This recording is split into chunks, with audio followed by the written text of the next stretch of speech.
And welcome to the Angry Jack Productions YouTube channel. It is a YouTube channel created by and fed by the students of Grants High School in western New Mexico. We're here today for game 2 of a 3-game best of 3 series for a baseball between the number 1 seed Grants Pirates and the number 16 seed Deming Wildcats. So we've got game 2 this morning. If Grants can pull off the victory, they will advance to the next round of the state tournament. And if Deming can win this early game 1, they will then force a third game, which would take place after today's game. So that's our setup for today. Yesterday, Grants came up with a huge victory, a 10-4 win over Deming, which showed a lot of spunk early in the game. Deming did. They got to starting pitcher Nico Young a little bit in the early going, but Nico settled down greatly and was able to help the Pirates get the victory. He shut Deming down after allowing 4 runs, and the Pirates just kept building and building until they won the game 10-4. Had a lot of heroes, you could say, from the Pirates yesterday. Dom Gonzalez, great with the bat yesterday. Of course, we mentioned Nico Young's pitching performance, and as a matter of fact, Nico went the distance for the Pirates today, which means the Pirates have a lot of pitching available to them today. For them today, I should say. Deming, meanwhile, yesterday, Caleb Mendoza threw nearly 100 pitches, kept Deming in the game largely, but then they had to get into their bullpen a little bit to try to shut the hot Pirates down, and the Grants just one of the best hitting teams in the state, and Deming just could not keep the Pirates under control. So at any rate, that's the setup for today, game 2, and Deming most likely looking to get off to a hot start today in the morning, and hot in the morning, even though it's cold out here in Grants right now. But at any rate, that's your setup for today. So while we got you here, let's go through the lineups today. First, for the visiting Deming Wildcats, we will have Mendoza at first base today. Vinny Chavez will start at shortstop for Deming. Daniel Mosier, second base. Andy Ramirez will be the designated hitter today. Jose Duran will play third base. He was there yesterday, played a great game. Brian Garcia moves from the catcher's position to right field, and Ezekiel Sanchez will be behind the plate today. Jaden Carvajal is your left fielder for Deming. Center fielder Andrew Villegas, who also pitched in relief yesterday for the Deming Wildcats, and today he will be playing center field once again. Meanwhile, the pitcher, number 2, Luis Leaños, will be on the mound for Deming today. And we'll talk more about all these players as they come up to bat. Andres Lopez, actually this is basically a mirror image of yesterday's lineup, minus a couple different things. Andres Lopez will be the catcher today. He'll bat first. Isaiah Manzanares, the pitcher, he will not need a designated hitter, and he'll bat for himself, batting second. Good morning, Pirate fans. Batting third and playing third base, shortstop today, Dominic Gonzalez. Batting fourth, cleanup, Gabriel Marquez, number 8. Batting fifth will be left fielder Nick Bustos, and he will bat fifth. Center field today, once again, Bodie Malonis. Steve Barella, once again, at second base. And a little bit of change here. Caleb McDougall comes off the bench, and he'll play third base. And then Jesse Nieto will switch from left field to right field today, and he'll bat ninth. Because of this, the NMAA reminds you to always compete with class. Grants led by Coach Mike Furby in his first year as a head coach. 22-5 Grants is. They've won 13 in a row. Deming comes in 10-17 after yesterday's loss, and they are led by Coach Fernando Olguin Jr. Number 1, Paul Burgett. Number 3, Jared Almanza. Number 9, Brian Ortega. Number 12, Juan Duran. And Number 15, as we get started here, and as we await the playing of the national anthem. Leading off and playing first base, number 7. Joining me once again, Batting second, Coach Landon playing Chavez, shortstop, who number 34, Vinny Chavez. mainstay of Grants High School, thankfully. Third, playing second base, Coach, number glad to 6, see you here today. I know it's exciting to be back. We're ready for some more baseball today, and a little less wind today and warmer weather. I think we're excited for today. The setup, it's setting up very nicely, no question. Batting fifth, playing third base, number 8, Jose As we go through the Duran. lineups for the two Batting teams here, sixth, Ben playing Wilcox, who field, number 5, a lot of us know from Ryan around Garcia. Grants, will handle the call today Batting for us. seventh and catching this And afternoon, number 16, before we get Ezekiel started here, Sanchez. want to give a couple shout outs to Batting some eighth, folks that playing left field, number are 10, Jaden watching Marble. from different spots around. I understand we had some listeners. Dre, you out there watching in Utah? It's good. And the Wildcats are If you coached are, thanks for by Mr. tuning in. Fernando Holding Jr., Manny Chavez, Nadine Hiron Zach Jasso. apparently had her feet up and was watching yesterday's game on the big screen. Introducing your Pirates, So we appreciate the that. We important appreciate all of you that players. are joining us Number today. 1, Diego Lopez. And if you joined us yesterday, we appreciate that as well. Number 13, Nico Young. Number 11, Cody Malones. Coach, yesterday, what a game. And we'll talk more about this as we get going, but Number 4, Chris having slept on it, what was the Chambers. big impression you were left with Number just with what 34, these Seth two teams did Villasana. yesterday? I think for Grants coming in, knowing that they were the number 1 seed, they knew what the task at hand was. They faced some adversity early. The game was tied 4-4, and it kind of hit a point where momentum had shifted, and they had to respond based off of that. And I think they did a great job kind of showing their strengths and being able to just get back to getting on base and bringing in runners.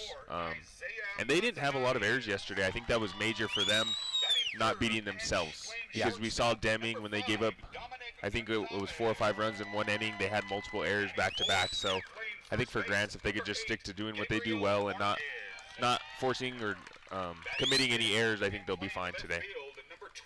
So true, and in fact, longtime Grants coach Walter Saraceno was fond of saying that very thing. If we just take care of business, we're always going to be in the game. And true enough, as you mentioned, the Pirates did a lot of good yesterday and avoided hurting themselves too badly. Heard from Coach today regarding Nico yesterday, and we know he had a great performance. He got touched a little early, but nice. We're just getting the message here. Antoinette Ramirez watching the Pirates from Las Vegas, Nevada, cheering on their nephew Dominic Gonzalez. That Dominic kid had a decent game yesterday. I think so. A few triples and tons of RBIs. Pretty impressive. We're going to take a break for the playing of the national anthem.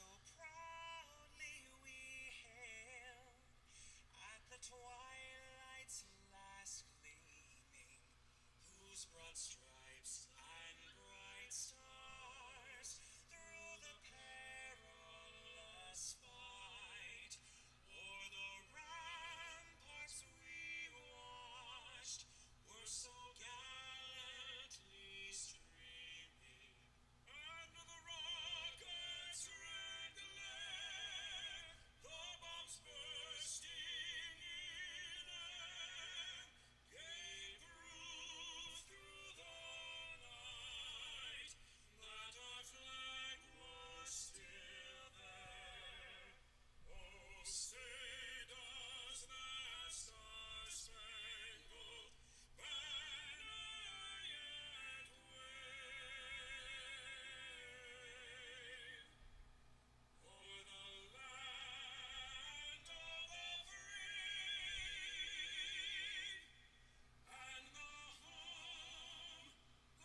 the home of the brave.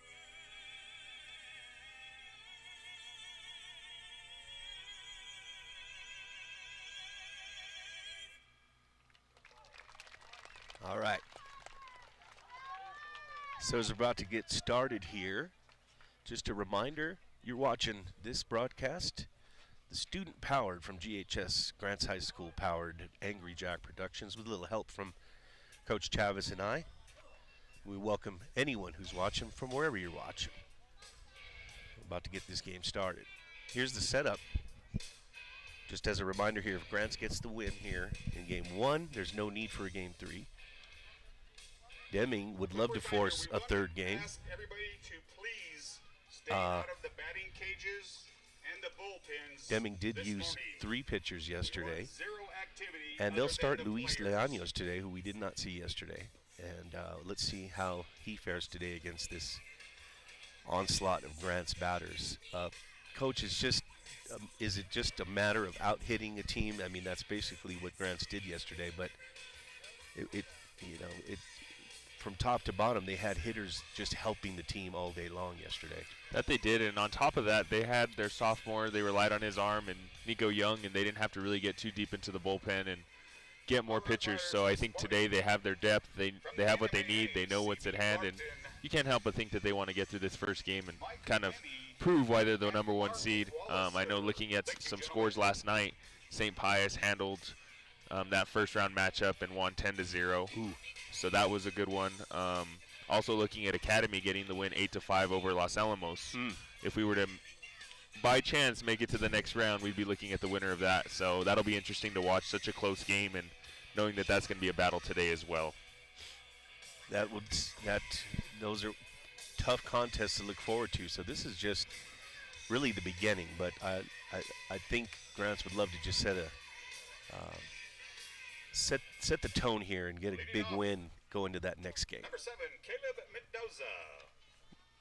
And we're getting started here. Caleb Mendoza, the first batter for the Deming Wildcats. Had a decent day at the plate. Actually, sorry, looked at the wrong line here. Caleb out of luck at the dish yesterday, went 0 for 4. Now he faces the fireballer, Isaiah Manzanares. His first pitch is coming up. Here we go. That's a ball to Mendoza. Mendoza threw nearly 100 pitches yesterday and more or less kept Deming in the game early. That is until the Pirate Bats erupted late to knock him out of the game. 1-1.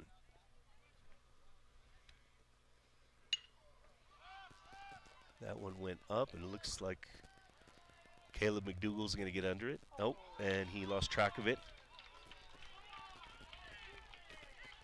And so Caleb will get on base.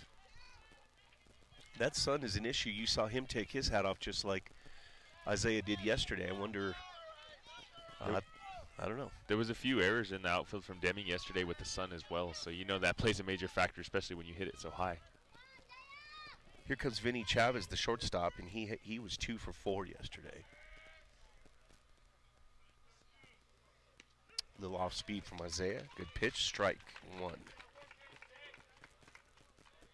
Chavez is one of those that had the error in the field yesterday, that high chopper to shortstop that didn't help Deming. That one's going to be a little high. We talk about how the lineup shifts, right? We had yesterday Isaiah Manzanares at shortstop, with Steve Barella at second. Now Dominic Gonzalez moves to short. We move Caleb McDougal to third. And this is a fly ball, right field. Nieto under it, and he corrals it for the first out of the game.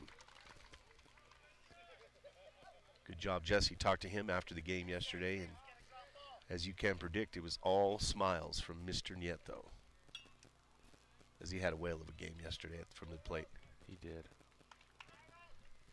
Now we're going to get our first look at Mosier, Daniel Mosier here. He was also 2 for 4 yesterday.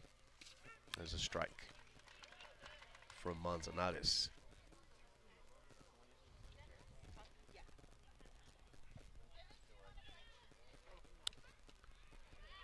Oh, they're going to catch Mendoza, and it's a 1-6 putout as Mendoza was looking to steal, and Manzanares wisely turned to throw. What a play, Coach. That was good heads-up play by Manzanares. I know sometimes you can get caught up in your pitch count and what you're looking to do, from the mound, but he caught him stealing quick, and he got him at second.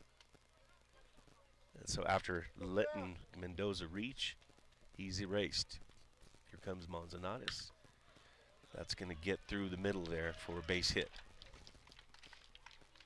Nice chopper right over second base. You can't help but be frustrated as a coach from Deming. I don't know if you had the call sign to steal there, but looking at 2 runners on right now with 1 out would look a lot more promising now in the first inning. Absolutely true.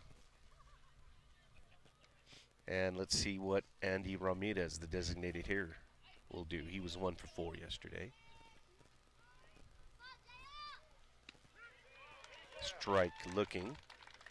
Coaches today told me that they thought Isaiah's fastball would be key today, and that was a good-looking one right there.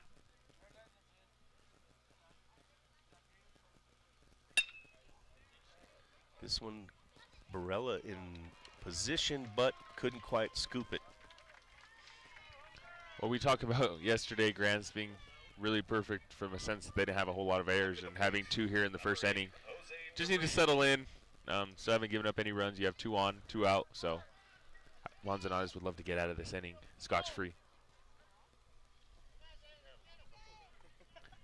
And with that heater, you're going to get a different action off the ball, off the hit. And let's see if McDougal, there he goes. So, McDougal atones for his earlier misplay, and the Pirates come out unscathed here. Manzanares 11 pitches through that inning, and it's 0-0.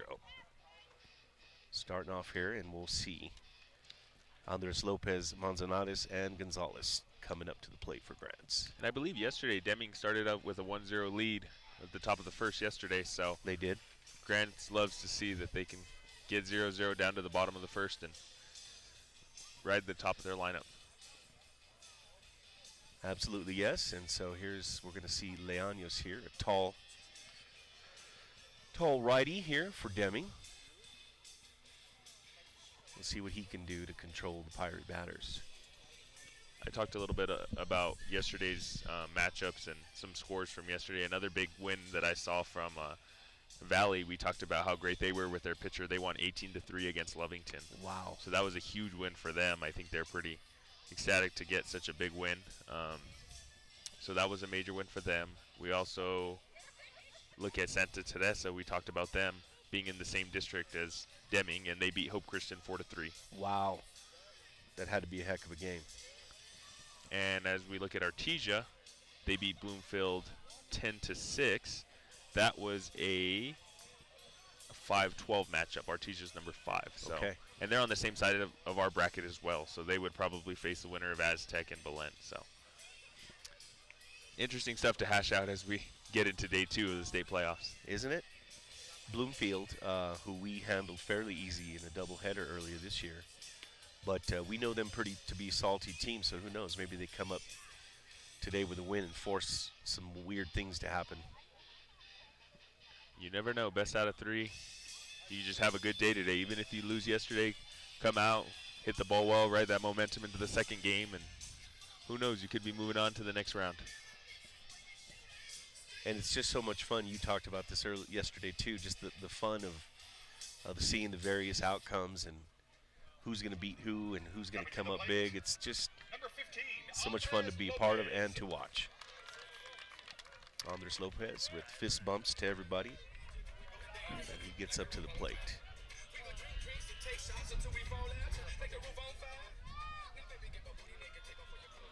The wind calm today, but a little bit of a breeze out there. May not be a factor. Here comes the first pitch.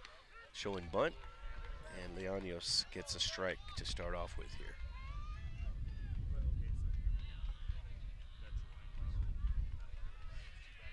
Comes the second offering, low, ball 1.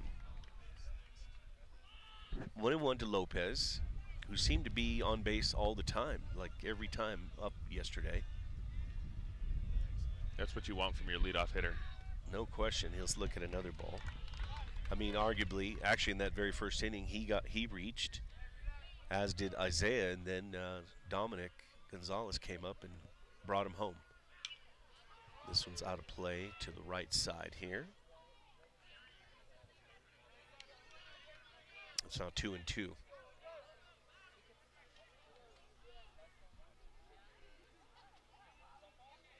Lopez, a senior, and also a member of the Grants High Skills USA group, and there's the swing. He tipped it. He's part of that Skills USA group, coach, that we took to a competition and came. He's a heck of a carpenter. He didn't bring home a medal, but actually he did. Now it's a bronze medal, so. Oh, that's pretty impressive. Yeah, this kid is talented, no question. Up. Did he check it? He's safe, is what the first base umpire said. So it's a full count here on Lopez. Way to hold it up. That pitch actually was a little high, so he was wise to pull back. Leaños with the pitch. And that one bounces in front of the left fielder, who kind of stumbles, but Andres on board. He rounded first, extremely aggressive, looking to get two, and kind of pulled back at the last minute. But well, we're going to see that all day. Now we're going to already see a pinch runner here. Has to be Cody Malonis, though I can't see his jersey number.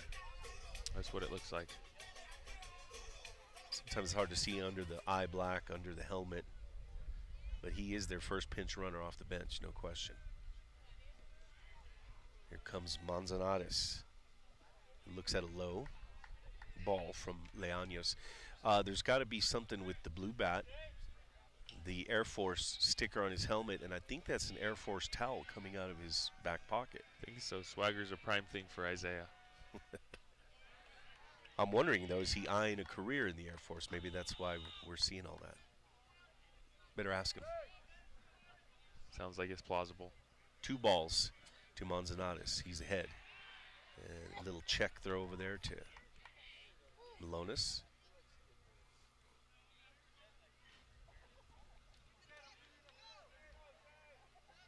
So maybe Deming's going to try to keep the Grants runners in check today, something they couldn't do yesterday. Deep fly ball. And it's interesting to see the lineup shift a bit. Everyone kind of move up one with Caleb McDougall back in the lineup. He's hitting a little later. So now Isaiah Manzanares is up second with Dominic Gonzalez coming up on deck. So it'll be a little bit shifted from yesterday. And a strike will even up the count here at 2-2. Nieto, it mentioned the shift in the lineup, was 8th yesterday. He'll bat 9th today, but produced chase there, and it's going to be swinging strikeout. You got him reaching on that one for sure. And here comes the man right here, Number 5, Dominic Gonzalez. He has a few homers on the year as well. Love to get one of those going early. Here comes Leaños with the delivery. And that one's going to get skied, but playable. And Dominic will fly out to the left fielder. Jaden Carbajal, Coming up to the plate. who yesterday was in right field for Deming, and he makes the routine play. Comes Gabriel Marquez, who apparently heard your comment about the stretch he made, and he kind of through his father said, you know what, I can do that anytime, coach. And so he wanted me to pass that on to you. Pretty impressive, I will say. And got some good hits yesterday as well. Well, Mr. Marquez confirmed, actually, that he could, in fact, do those splits anytime. Must have been all that flexibility we worked on in PE over the years. Of course, of course. Leaños trying to get at Malonis over there, but he's back safely.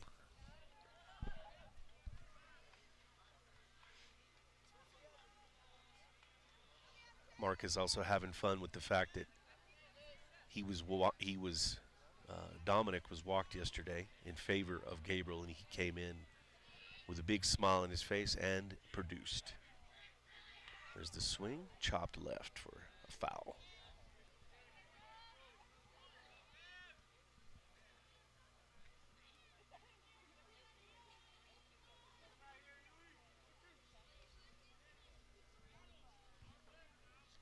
And we'll go here. 0-2's the count. Malonis goes, and he'll have to come back, unfortunately. No problem, as Marquez chopped another foul. Marquez not quite catching up to things, but he will. Expect a wild pitch on this one, just out of the zone. Try and get him swinging. And there's true to your call there. And Cody gets the stolen base on it. It was a stand-up still, too. He didn't even have to slide into second. That's how you know you got a good jump on it. Absolutely, yes. Leaños, a sophomore, so the youngster coming in trying to handle this Grants team. Ooh, he bent one in there. Thought it was a strike, but no.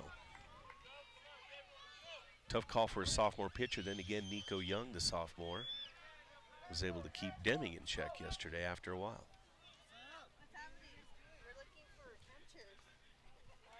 Here comes Leaños to Marquez. Marquez fouled another one.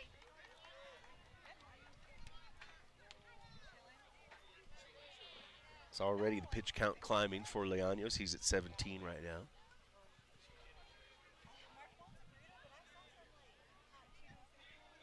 And there it comes, and spanked to left on the ground. It's going to score. Malonis, no problem. The left fielder seems a little flustered. That's the second ball that he's gotten driven to him that he kind of muffled a little bit, but nonetheless gave up a single and a RBI for Gabriel Marquez. That's Carbajal again, who was in right field yesterday, so maybe just a little out of his element here. Here we get a first look at Nicholas Bustos. We didn't get to see him yesterday, so we'll see what he's ready for. We know he can erupt at any time with the bat.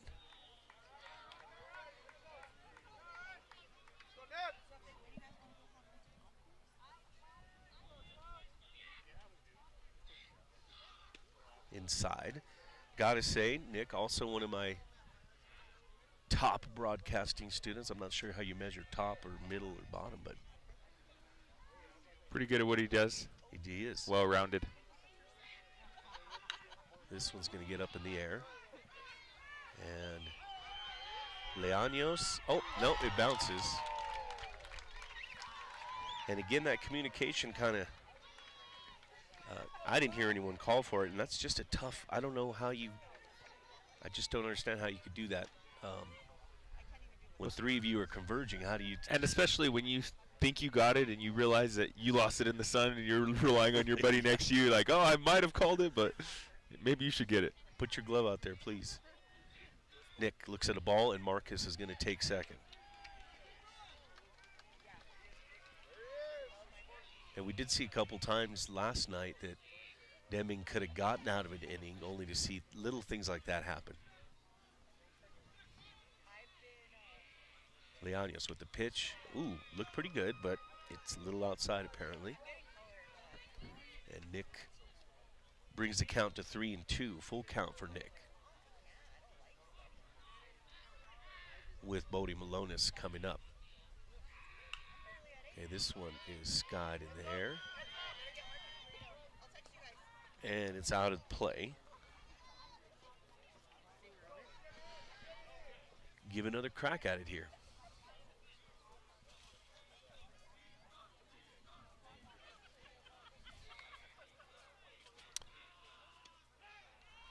And he's going to be called out on strikes. So that'll make out number 3, and the Pirates, though, do get a run. The bottom of the first on the RBI single from Gabriel Marquez, scored by Cody Malonis, and we're heading to the top of the second. And you can't help but appreciate the steal call to get Cody Malonis to second on that and be able to bring him in with a single. So little things that you do just to advance your runners and put them in scoring position, and great job getting a run in that first inning.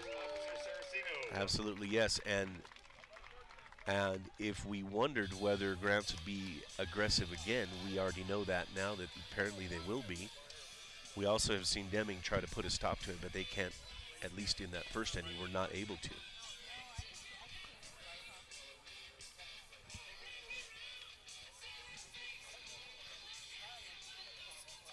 Good crowd here today. Not as many, unless I sometimes forget to look around, but it's a really good crowd here again today. Of course, the weather's just about perfect, as you mentioned earlier, Coach. It is, and an early start. Everyone's excited to watch some baseball on a Saturday morning and get ready for the rest of their weekend.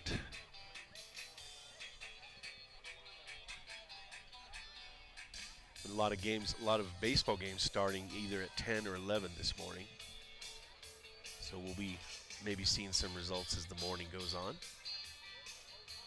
And tennis, they continue as they go into the state playoffs as well. Our tennis team did extremely well yesterday. Our girls team advanced to today. So I know they lost their first doubles matches today. So now they're relying on singles the rest of the day. So hopefully they can get some wins there as well and continue to move and progress forward. It can happen. I spoke with Coach Ben Wilcox, who assists his wife with the boys team. And he was real excited about not only what they've just done, but even for next year. We always talk about that. And one and done year for those girls, I don't think. But we'll try to bring you those results if we get them here this morning.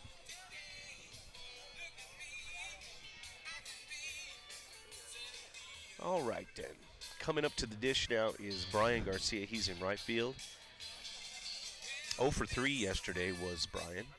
And actually, the bottom half of the bottom 4 batters for Deming only managed 1 hit yesterday.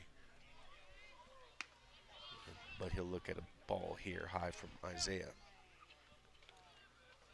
So if they can get some production out of this part of the lineup, they may have a fighter's chance here. Ball. That first inning, we saw Deming get some good hits, so you know that they're going to be swinging coming into this second inning. This one gets up in the air, but Nieto right there to make the play. No problem. 1 out, 1 down, just like that. Next up to bat, number 16, Ezekiel Sanchez.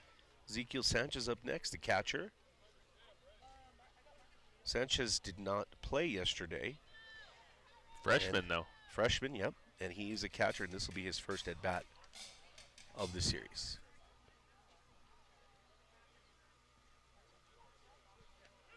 Off speed from Isaiah, dropped in for a strike.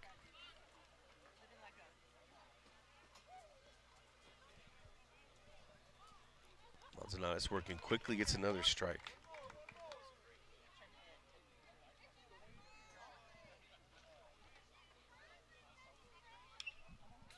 Brought the heat on that one, and he popped it to the right.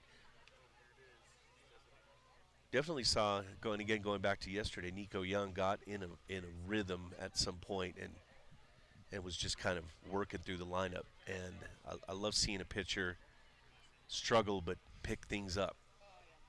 That one's outside. It'll be interesting to see if we see him designate hit for anyone today. I know he has such a great stick, so we'll see if they find a way to get him into the lineup today for anyone. There's a pitch. Sanchez poked at it, hit it foul. And we forget early on as well in the season, Gabriel Marquez, the first baseman, he injured his ankle, so Nico Young was kind of stepped into the role of being the first baseman, and I think that's when he kind of got his feet under him and continued to progress, started pitching, and kind of hasn't looked back from there.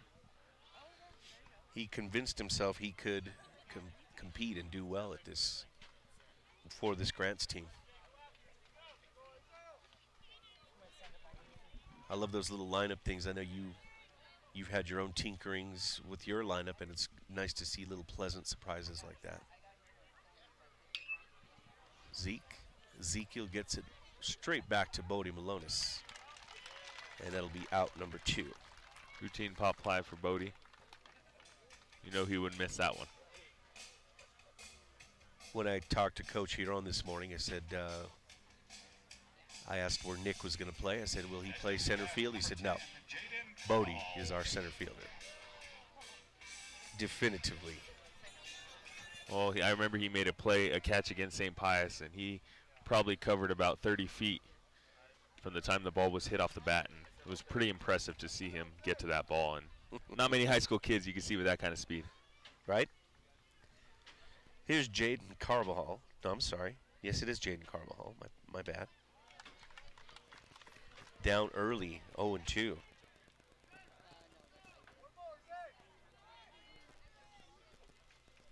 And Isaiah with one more pitch could get out of the inning with nothing literally happening. Oh, and boy, it's going to take a, what a throw from Dominic Gonzalez. Wow. I mean, wow. I mean, what else can you say, right? That kid is just something special. Anyway, Carbajal goes down 6-3. And once again, a clean inning for the pitcher, Isaiah Manzanares. That was a bang-bang play at first base, so you can't imagine that. Deming's a little frustrated how he didn't get that because that's a routine single. Just a chopper right over the pitcher's head, but great play by Dominic Gonzalez. And he was in great position to be able to make that play. Good stuff.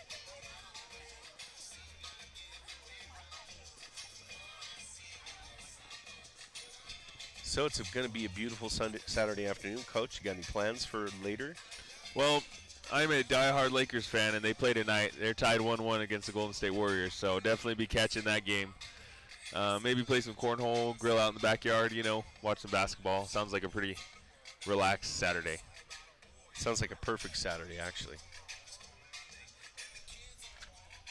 And we got a week from Mother's Day. Those of you that haven't gotten your Mother's Day gifts, you should probably get them situated because we know your mothers do everything for you, so you got to go and appreciate them and take care of them next Sunday. So be ready for that. Can't say you weren't warned. Take it on good advice. No, you're right. You're absolutely right. And we would ask my dad, hey, what'd you get Mom for Mother's Day? And he'd say, well, she's not my mom. You guys got to do that. He's like, I'll sign the card. You can throw my name on there, and we'll be good to go. The good old days. Here we go. Malonis now coming aboard. The other Malonis. This is Bodie. And he takes a big cut from Leaños. I saw him right after the game yesterday and got to talk to him, and I could see the frustration on his face. He's like, I can't hit the ball. I said, Bodie, you do other things. Don't worry about it. It'll come. That's why there's 9 on the field and that come to bat. Everyone pitches in. Plus, he had that shot straight to center that, I don't know, maybe on any other day would have been an excellent hit, but it just a little too perfect into the glove. Here's the pitch, high.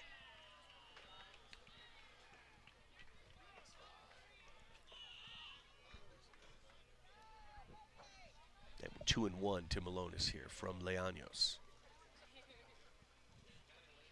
That one's going to be low, 3-1 now.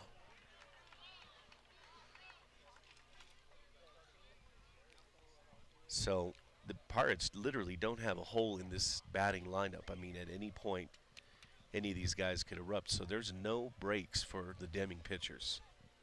Sanchez went to talk out to his pitcher to make sure they're on the same page in this 3-1 count.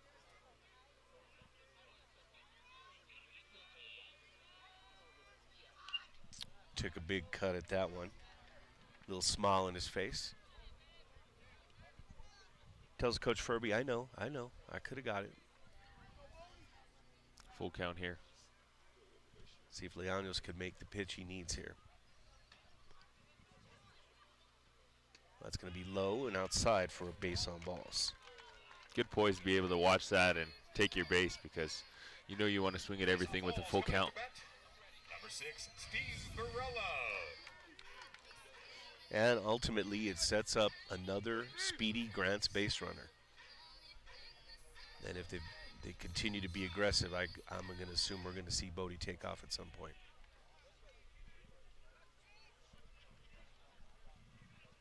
There he goes. No prompt needed.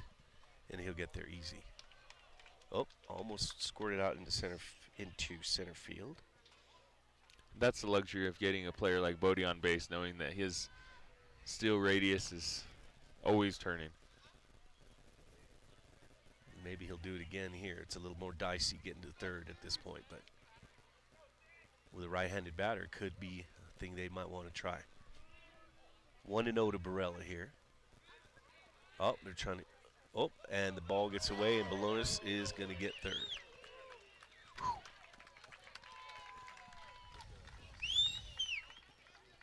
Well, not the way they drew it up, but they'll take it nonetheless. And actually not a horrible throw from Leaños. It just On the slide, I think Bodie might have caught it a bit, but comes the pitch. It's going to be low, and that's ball 2 to Barella, with Malonis just staring down the home plate here.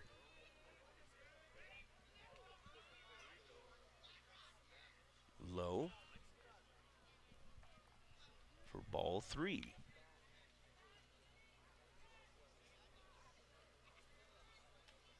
Steven made some nice plays yesterday at second base. And is a freshman for this team. Inside. he's a wonderful pitcher as well. I know he got the win against St. Pius on the road, so it'll be interesting to see how he uses him going forward in the state playoff. I was thinking about that very thing overnight, just that what do you do with pitching today if you're Grants? Because you could come in and just shut it down, or you could play with the lineup, maybe give an inning here or there to these guys to keep them fresh. But that's why I'm not a coach for baseball. These guys make the decisions. Oh, and this one's spanked into left center field, and Barella with a base knock and an RBI. Coming to the plate, number 42, Caleb McDougal. Makes the score 2-0. Run scores. McDougal now to the plate. We talked about it a little yesterday about decisions on coaches. Sometimes you do what you think's best, and sometimes it pans out, sometimes it doesn't, and that's kind of the joy of coaching, but also the fault at times. It's so easy to sit here on the sideline and speculate and say, oh, I would have done this in this situation, but a little different when you're out there. The lights are on you. And a game is such high stakes. I mean, every game is important, but if it's early in the season, you can absorb some of those mistakes and fix them, but right here, right now, those mistakes are more amplified. First time seeing Caleb McDougal. It'll be interesting to see if he can get on base early.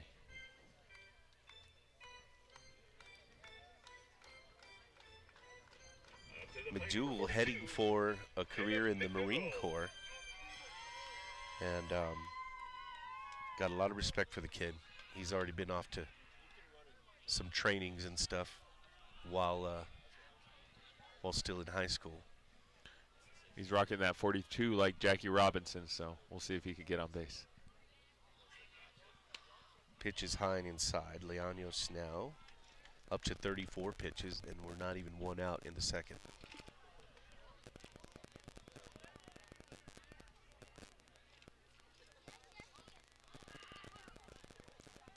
And he'll look at a strike there.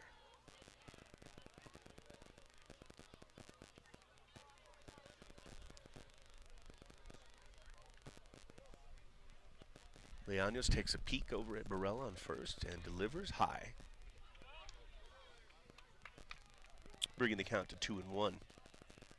McDougal now with a chance to do something.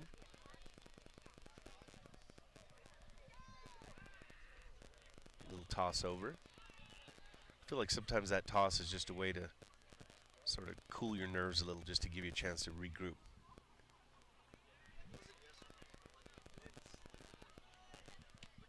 And there goes Barella. Strike on McDougal, but Barella will get the stolen base.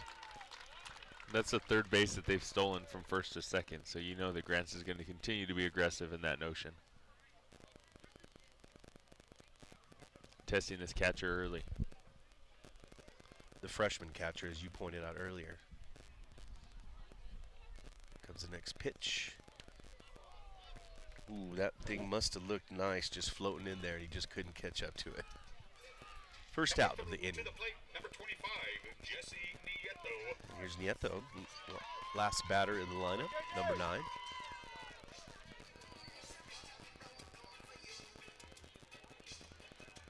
Nieto coming up big yesterday for the Pirates, and let's see if he can do it again. A little off speed inside, no good for ball 1. See Grants with them red pinstripes. I was curious to see if they're going to wear the same ones today, but we talk about superstition, and it worked yesterday, so why fix it if it's not broke? No, I hope nobody even washed their uniform. Just Throw it on the ground and pick it up where you had it yesterday. Nieto. Offered it that one, so it'll be 2-1 on him.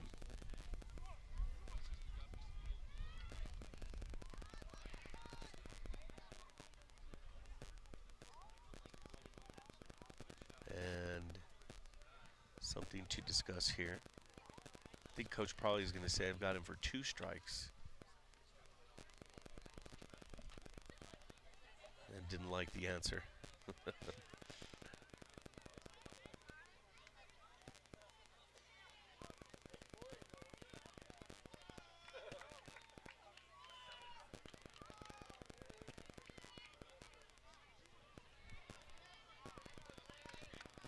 I guess the question was, did he go or not?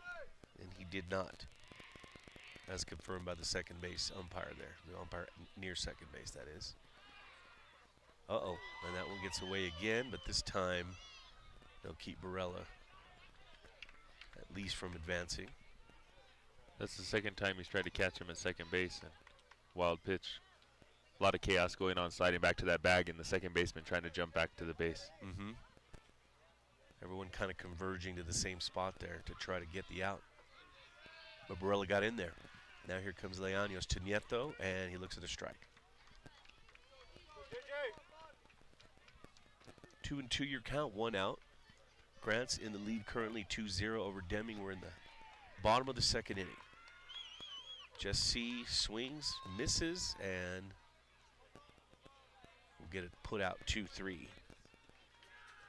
But advances a runner. Coming to the plate, number 15, So just as good as a sacrifice bunt or hit. starting off the top of the order.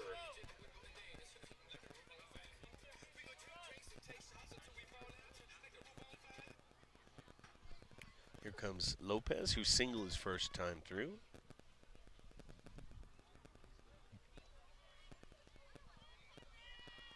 It's going to be a strike. Looked a little high from here, but bent appropriately at the plate.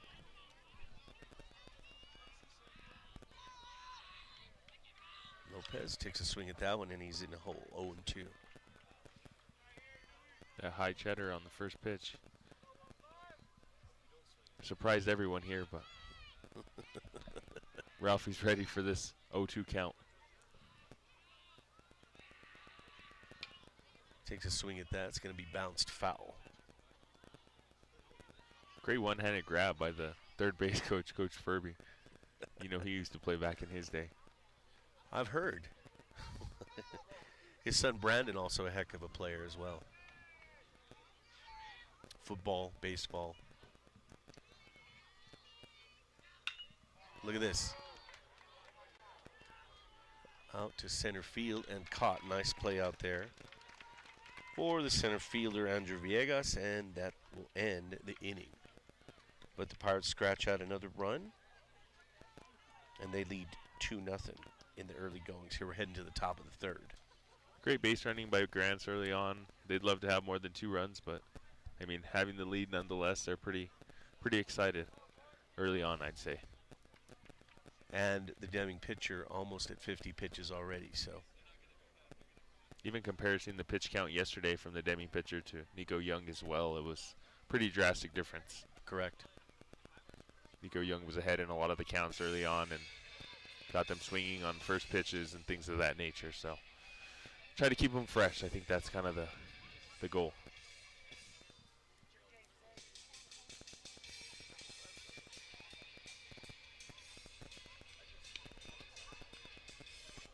So in other Grant sports, just kind of looking at even looking into next year, there's already some changes with regard to the Grant's football team. As sorry about that. In ladies tennis team championships. Wow. Just hearing from Ben Wilcox that the Grant's Lady Pirate tennis team will play for 3rd place for in-state. That's awesome. What an accomplishment. Anytime you can make it to the state tournament, this is the funnest time of the year. I know the state track meet's coming up soon and gets kind of your competitive juices flowing. You can't help but be a be a fan of that. I have to say that, I'm a big fan of all sports, but I think as far as the collection of athletes, that 4A, the big school track, well, the small schools too, but that state track meet is, do you see any more impressive performances from youngsters over there? You can almost not believe what some of these kids can do. Set an all-time high there. My senior year, I remember I qualified in 4 events, and gosh, that's just the best time of the year to be able to go out there and compete and see how you fare up against some of the best athletes in the state. It's the speed, the size of some of the kids, and you just see a little bit of everything across the board. It's unfortunate all the swing sports we have, because we could have some great athletes in one track in comparison to those that are here at baseball too. Mm-hmm. Isaiah Manzanares with Andrew Villegas up to bat here, and Villegas yesterday did not reach the plate as he was designated hit for in the lineup, and that's a ball. So this is his first plate appearance, Villegas, and he's ahead early 2-0. That's a strike, so he closes the gap a little bit here. Takes a cut at that one. Squirts off to the right for strike 2. So he was ahead 0-2, or pardon me, he was ahead 2-0. Now it's squared up at 2-2.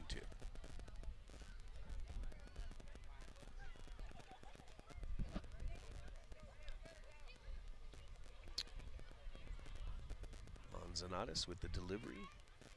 A little off speed. In the air, that looks like that's going to get foul.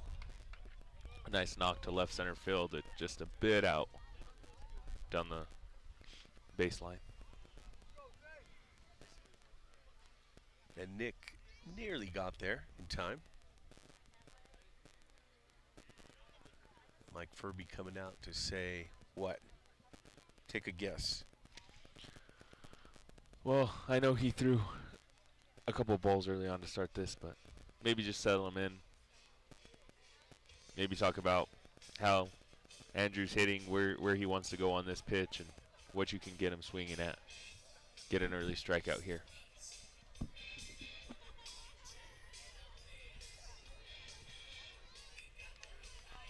We know there's no runners on, so no hidden ball tricks coming this way. Right.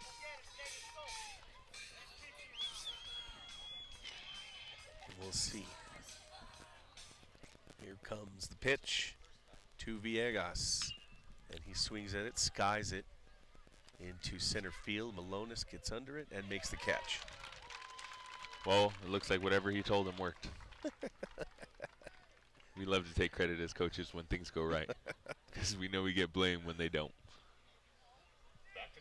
So that's the 5th flyout for Deming today, so they're just not quite finding the target.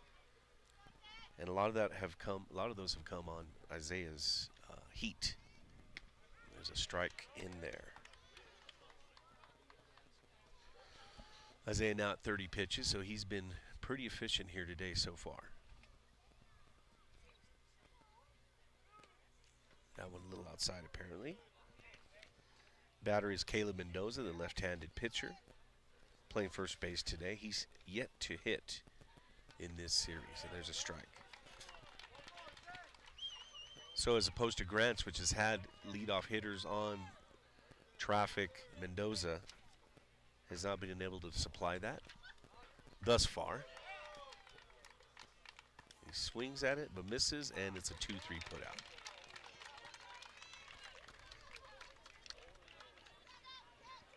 Two up, two down. Manzanares is feeling himself in this 3rd inning. And since allowing 2 consecutive base runners, he has retired now 6 in a row. So he's settling in nicely, it seems.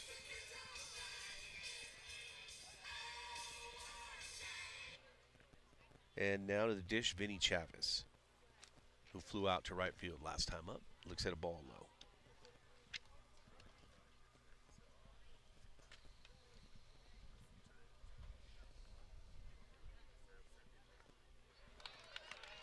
Strike one to Chavez from Manzanares.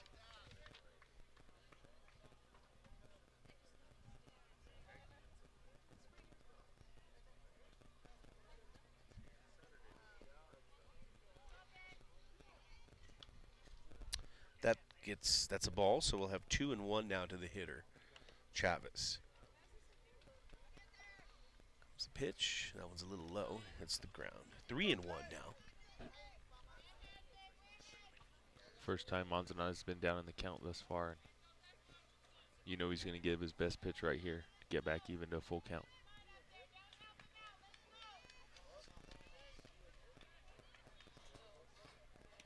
A little off speed. Dropped in for a strike. Pretty pitch. And Chavez now. Here comes the payoff. Manzanares. That one's low, and Chavez will take his base.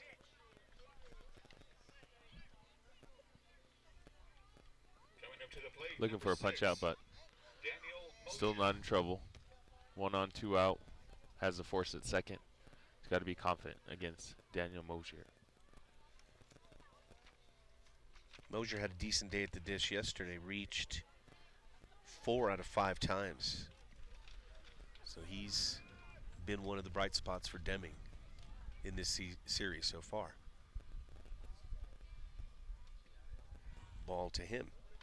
We also had thought we might see Mosier pitch, but we haven't seen that just yet. Maybe we will. He's ahead early, 1-0 on Manzanares. That one's bounced to Gonzalez. He'll touch second base. And Mosier retired. And the Pirates once again get out of, not really trouble, just got out of the inning, not allowing anything. Nice chopper to second. He might have gotten to first had there not been a force out at second. But nonetheless, Grants retires the side and still in the driver's seat. Up 2-0. Headed to the bottom of the third. So the game's moving along at a decent pace here today. Not that I'm in a hurry. This is good weather right here. I could think of worse things that we could be doing right now. And you know Grants, they don't want to play longer than they have to. Of course, it's like extra practice, but ultimately they want to move on to the next round. So, absolutely, yes. And Deming, since there's no school today, they probably don't care about getting home late. But you know the drive home's a lot worse after a loss than it is after a win. True enough. Nonetheless, they should be proud of everything they've done to get to this point. Anytime you make an appearance in the state tournament, whether you're a 16 seed or whatever seed you are, you want to go and compete, and I think they've done that so far. Especially probably defying what people perceive as a 16 seed. Right. To your point, speaking with a couple Grant's parents earlier today, one of them saying, you know, I don't think Deming's a 16. I think it was a move by the committee to test the Pirates. They play better than a 16. And as you say, they've been competitive. I don't know if there's any truth to that or not. Grant certainly is on this challenging side of the bracket, the 4A bracket. But as a 1 seed, you kind of wouldn't want to have it any other way. My comment was it'll be all that much sweeter when you, if and when you raise the blue trophy. Absolutely. A little ways to go still on that. Meanwhile, we're going to see Manzanares here again. He struck out swinging last time. Let's see if he can change that up this time. Swinging deep. Left field. This one's gone. First pitch. Isaiah Manzanares sees, and he cranks it over the left field fence. 3-0 now for the Grants Pirates, and here come his teammates to congratulate him. His first home run in the series so far, though we've seen some close ones. Isaiah Manzanares. Well, that was a gopher ball. You could tell he was excited being on the mound to start the game, but that one got all of that. And that prompts Coach Olguin to come out and talk to Leaños. The feeling of giving up a home run like that, I've never felt myself, but it can't be a good feeling. And you see even in the MLB all the time, you see the pitchers, once they let it go, they know immediately that it's gone. They see it hit that bat, and you know you messed up. And yet to a good hitter, I mean, there's the only, you got to pitch to him. And here's another heavy hitter for Grants. We saw the change. They had wood bats in the past, and now they went back to metal, so I don't know how much of a toll that takes. I could assume a little bit on getting more distance on your ball. Dominic looks at a strike. Some of the players were talking about that, and they love the sound of the wood bat. But I think many of them maintain that the aluminum bat is just, as you mentioned, great. A little bit better for that reason. Dominic looks at a ball here. Can't help but think he's not going to give Dominic Gonzalez the same pitch he just gave to Isaiah. I think Coach Holguin probably said that to him when he went out there. But that one dropped in there low. He got under it. Let's see. The shortstop finds it. Wow, he was out there in middle of the center field, and the shortstop, Vinny Chavez, pulls it in. Pop that hat off too, so you can't help but think that's the move, right? The strategy that everyone does to help get the sun out of their eyes is throw that hat off. Which, you know, I don't need to point out the obvious, but those hat bills are supposed to protect your eyes, but apparently the angle's just a little off with the hat. Here comes Gabriel Marquez. Down the line, what a stab there. Wow. And he got him. Boy, that was a heck of a stab by Duran there, who played well yesterday and continues his hot play over there on third base. And Marquez had the wheels turning. He almost got to first, but what a great throw from third base. Bustos struck out looking. His first time up. 2 outs now, though, so let's see if he'll be swinging a little more freely this time. Pitch in there for a strike.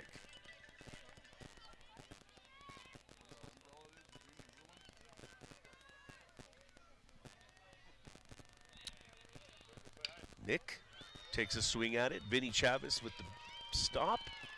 And it's a little high, and that forced the first baseman off the bag, and that gives Nick a base hit. Tough throw to first, but great job by the first baseman not allowing that to go past him and giving up an extra base. Yeah, nice leap into the air. There, as you mentioned, the stop to prevent anything worse from happening. Caleb Mendoza. Now it's Bodie Malonis, who walked, stole 2 bases, and there's a stolen base for Nick. 4th of the day for Grants. They're going to be aggressive base running. And if somehow their future opponents see that somehow, down the line, foul. Maybe from watching our live broadcast, they might get a little bit of tips from Right. this first round matchup. Sorry, Coach Furby. We don't want to be revealing anything. Well, there's nothing to reveal, right? We're just calling it as we see it. Here comes a pitch from Leaños, low. And Nick's going to slide in there. Another stolen base.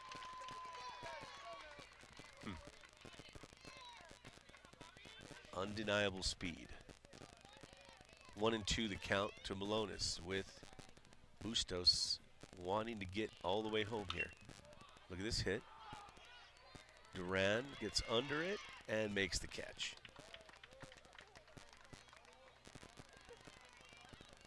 So that brings an end. So Nick got to third, could get no further, and now it's 3-0 through the 3rd inning.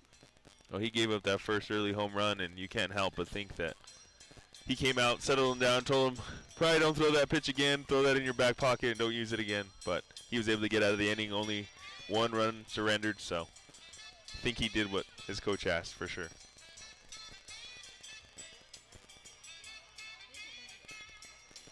So quick reset for you in case you're just joining us. We're in game number 2 of the 4A State Baseball Tournament. Best of 3 series between Grants, the number 1 seed, and Deming, the number 16 seed. Yesterday's game, 10-4, a win by Grants. And we are now currently heading to the 4th inning with Grants leading 3-0. And if Grants can win this game this morning, they'll advance to the next round of the state tournament. Deming needs to win both games here today to continue playing on.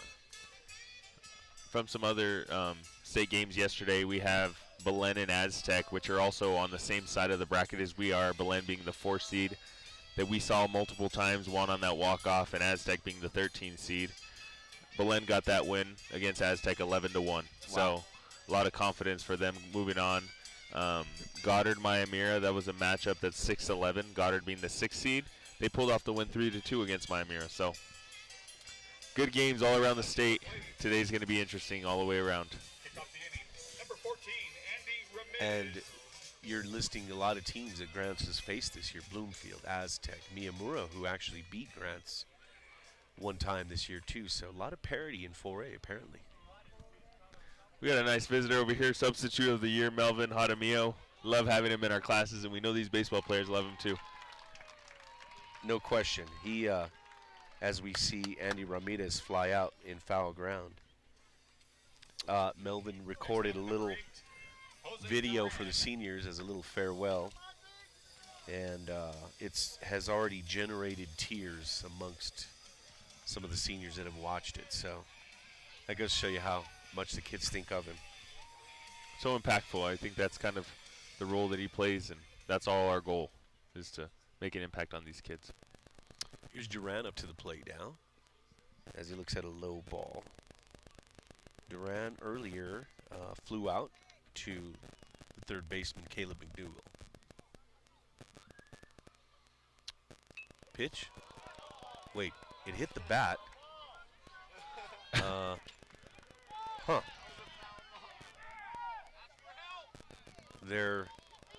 We clearly heard a ting, which would lead me to believe that it hit the bat. Did it? It looked like it hit the backside of the bat, but the runner took his base just in case. You never know. I know all the time I tell my kids, don't tell on yourself. If it went off of you, don't act like it did. Right.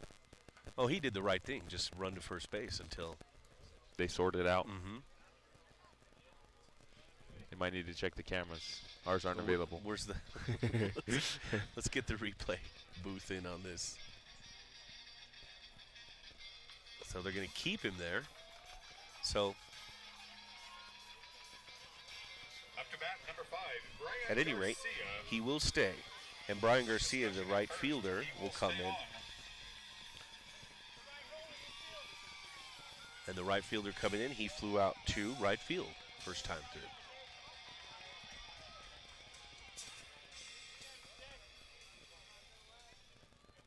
Manzanares, a little side peek over there, but delivers, and it's a ball.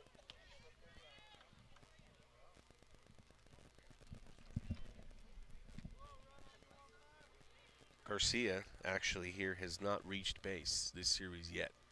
0 for 4, and this one gets up in the air. Barella settles under it and makes the catch. Oh, he dropped it. But the 4-6 out will go ahead and nab Duran on that. And Garcia reaches. Kind of the same thing that happened yesterday out in center field. Ball that they thought was going to be caught didn't, but Bodie Malone was able to get the runner at second. So still the force out. No harm done on that air. Right, and with a 3-0 game, you're not sending him automatically from first. It just so happened to get a good workout well for the Pirates. That's going to be a ball here to the new batter, Ezekiel Sanchez, the freshman catcher, who last time up flew out to center field. I'll try to make some noise here against Manzanares. Manzanares nearing the 50 count, 50 pitch count that is. Ezekiel Sanchez gets one through. Right in the gap between short and third base, out to the left fielder, Nicholas Bustos. So Gonzalez, the shortstop for Grants, was shading towards second base. So he was not able to in position to make that play. Meanwhile, Juan Duran is the pinch hitter, or pinch runner that is. As Jaden Carbajal comes in to hit. He also has yet to reach base this series for Grants. He swings at that one, foul.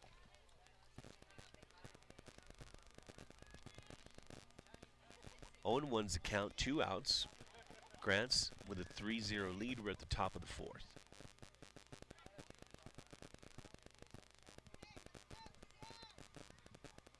Donatus looks at second base, delivers low, and a ball. It's a good eye here from Carbajal.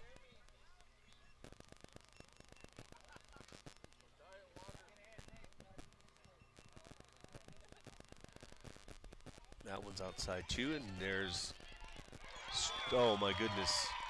Got him at third. Stealing attempt did not pay off. Coach is looking, Coach Holguin looking at Carbajal, and I wondered if maybe he was counting on him to put the bat on it, and it just didn't work out. What a great throw by Ralphie from behind the plate just to be able to get him at third. The heads up. So Deming retired. No harm done. 3-0 remains the lead for Grants here. We're heading to the bottom of the fourth inning. And it appears that Leaños will continue to pitch for these Wildcats. 54 pitches Leaños had, so he's actually, we're going to get a switch here. Unless Leaños forgot something in the dugout. Well, from the old famous water boy, last game of the year, Brent, can't hold anything back now. Got to bring everything you have.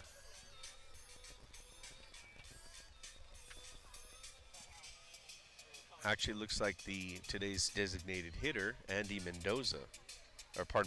Ramirez, will be the new pitcher for Deming. So Leaños done after 3 innings. He had 54 pitches on the day. Not a terrible outing for Leaños, to be honest. For it to only be 3-0, I think that's a win for him. Well, especially looking at yesterday, giving up 10 runs total. You're doing pretty good so far to only giving up 3. Just haven't been able to score on the other end, and that's hurt him today. Right, because this is a close game, so if they could cobble together some runs, they could be in business. We're going to be looking at Esteban Barella first up, and we'll also see Caleb McDougall and Jesse Nieto, which will take us through the lineup once again for Grants. So they just managed to get through the lineup over and over again, and that just creates more and more opportunities. Absolutely. You know Barella's looking to get a leadoff base hit.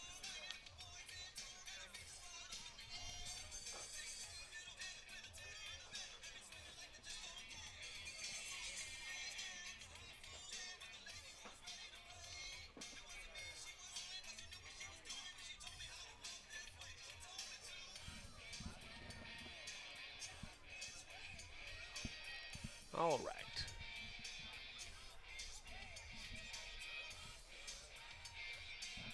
Ezekiel Sanchez, the catcher, getting it back to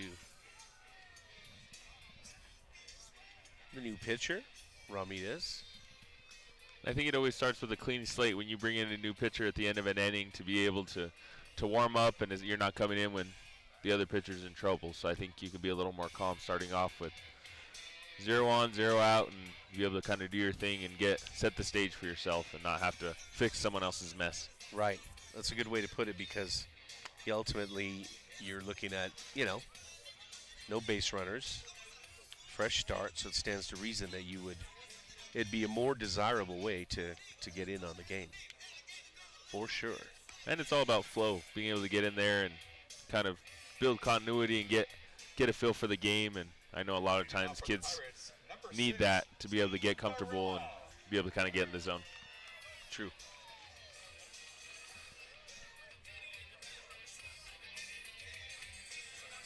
So here comes Esteban Barella. Good-looking freshman, also played on the C team for the basketball program, though he looked to be like one of those kids that could have maybe played up a little, but we'll see what happens this year. We're still playing baseball. His entire life he's done baseball all the way through, but tried out basketball and was pretty good athlete there too, so No question. bright future for this kid. Stevan with a single last time, stole a base, and drove a run in. Ball one coming from Ramirez.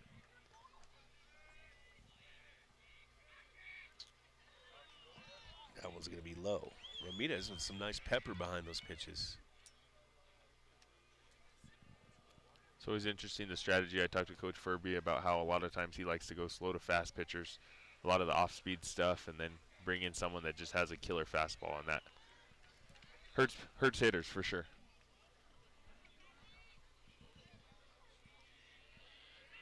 Barella actually, as a pitcher, more of not so much of a speed thrower, but a flamethrower that is, but is known for the soft stuff, the breaking stuff, and he's managed to do well so far with that tactic. We see no green light on the 3-0 pitch to Steve Barella, so hopefully he can get his bat on this one. And he does. Scooped up by Ramirez, and he'll retire Barella. Stepping into the batter's box, number 42, Caleb McDougall. Caleb McDougall coming to the plate. Younger brother Cam in the lineup today. Cam out today with the addition of Nick Bustos to the outfield. Here comes Caleb. First pitch is a strike. So Ramirez comes in, flame-throwing and pumping strikes in there. McDougall down early 0-1. Finally took something off, and McDougall responded with a base hit into center field. That's got to do wonders for his confidence. I know his first at bat, he struck out looking, so for him, that's exciting to be able to kind of get on and kind of settle the nerves a little. He had a nice play at third base to get that out at the end of the inning, so good moves for Caleb McDougall. And here comes Jesse Nieto, who's retired via a strikeout 2-3 put out last time through. Looks at a ball. Jesse and Nick Bustos actually planning to go into business together, opening a barber shop once they're done with high school. And, I'm pretty good with my haircut, guy. I don't know about you, but who knows? Yeah, I'm pretty loyal to my barber. I know that I've been going for a few years now, but all good things come to an end at time, so you never know. It'd be nice to have an old student cutting your hair, too. Your guy being Daniel Valenzuela. Yes, sir. My guy, too.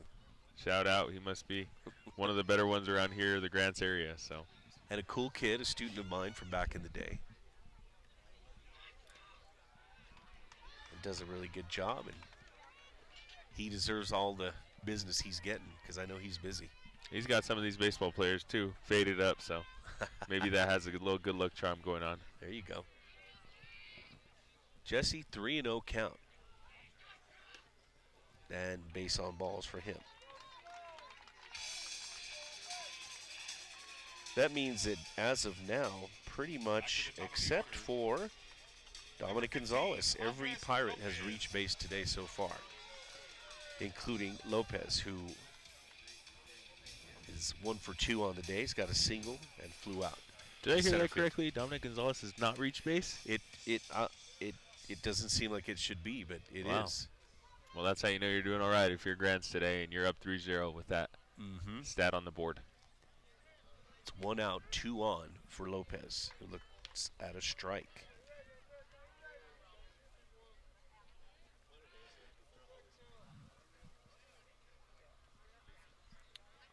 Ramirez, off speed, in for a strike. And Andres Lopez being a senior, he's been such a great poise catcher through the years. His younger brother Diego is kind of set to take his place next year. So kind of exciting to have a brother tandem that's just one leaves, the other one steps into his shoes. How about that? I'm a little actually embarrassed to say that I saw Diego in the hallway when this is early in the year. I hadn't met Andres yet. And I said, "Hey, Andres, how you doing?" And he ignored me, and I thought, well, okay, that wasn't nice, but I realized it wasn't nice that I didn't call him by his right name. And a hit to right field, judged properly there, and it's an out. So the right fielder, Brian Garcia, handled that, and it's out number 2. Be ashamed to put 2 on early and not get anything out of it. And here comes Isaiah, who, in case we need to remind you, ripped one over the left field fence earlier. Now he's got traffic, though. And the coaches are going to probably want to talk about how they want to pitch this kid. Got some how do you feel coming up to the plate. You know, he feels pretty confident after that last homer. See if he can get another one.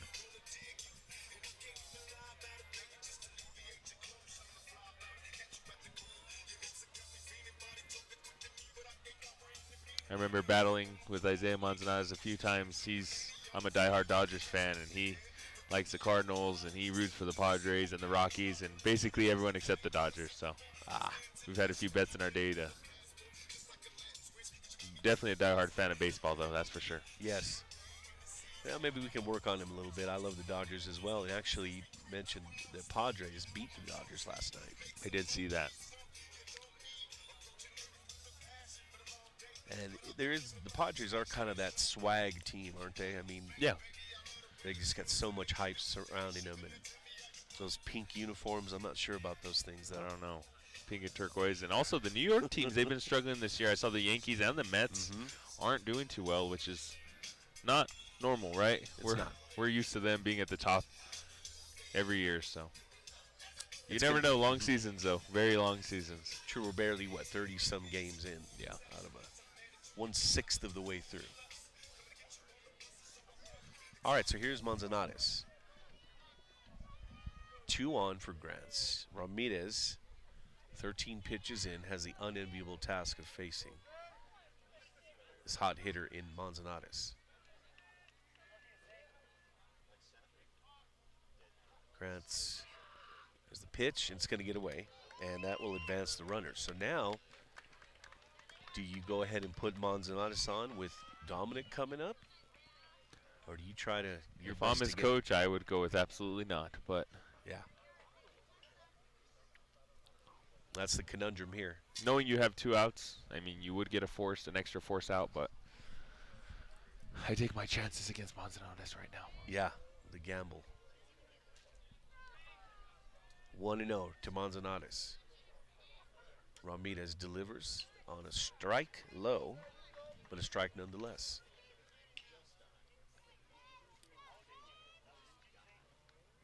The ref stepping out to, no. Just his helmet. Just the helmet, yeah, make sure he can see everything correctly. We know he doesn't have to dust off the plate. There's not a whole lot of dirt over there. Right. Ramirez out of the stretch. Here's the pitch, outside and low. 2-1 now to Manzanares.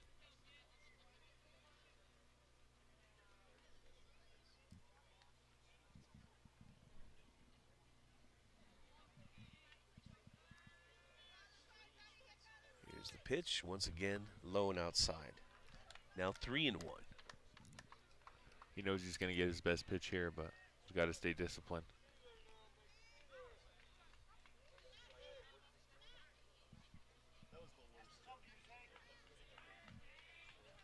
Ramirez, the wind, the pitch, off speed for a strike. Isaiah thought that was a little high, but nonetheless, full count. And it looked like it was within the realm of being a strike, so maybe he just is disappointed he didn't take a cut at it, or couldn't, with time called. The ref had to step, that was his own, I guess.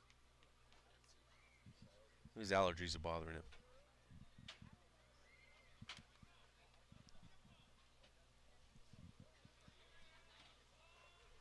Ramirez with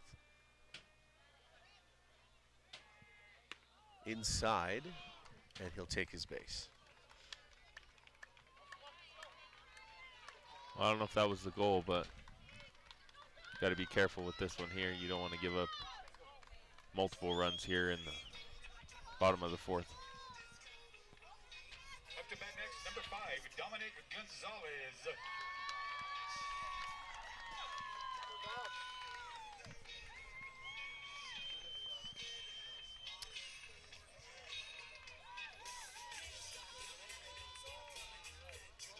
He is an all-star. Maybe that's why he.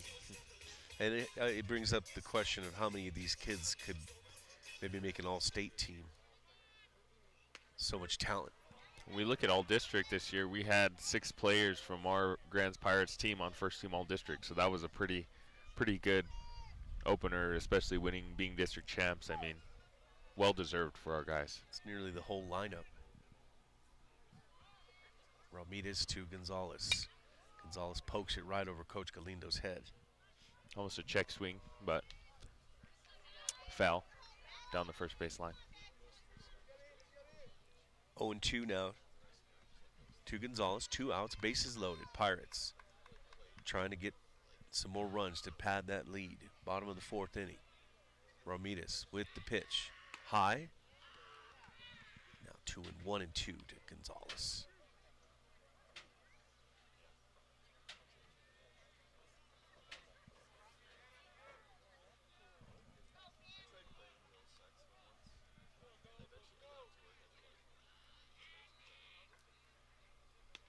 Once again, high. They don't want to give Dominic anything, that's for sure. But he's going to have to give him some strikes, or they're going to walk a run in. With also heavy hitter Gabriel Marquez on deck. Right, the cleanup batter coming up.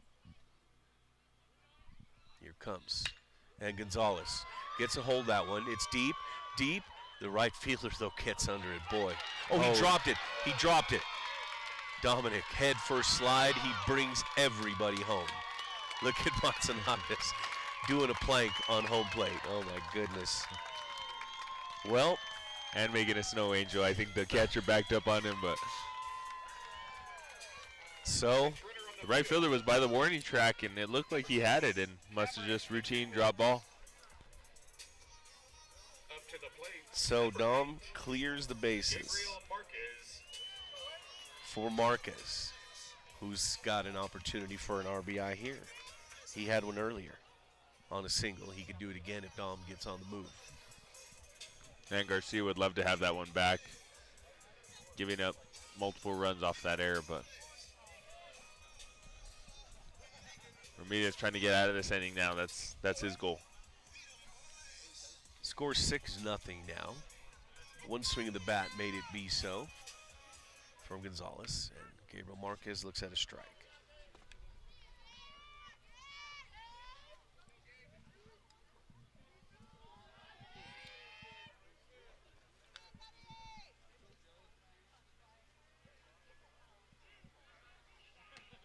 That's a ball.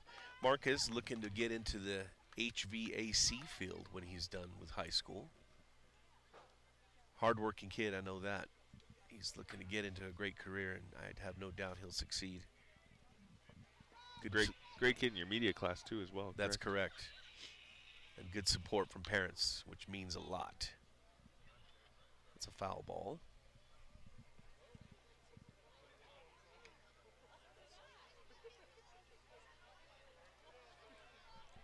Count 0-2 for Marquez.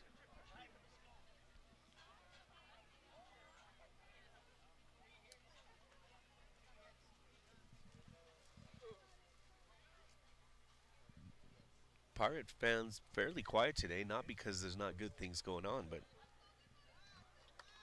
this game is sort of just at a slow heartbeat at this point. Every once in a while, Grants erupts for something, but things are just kind of cruising along right now.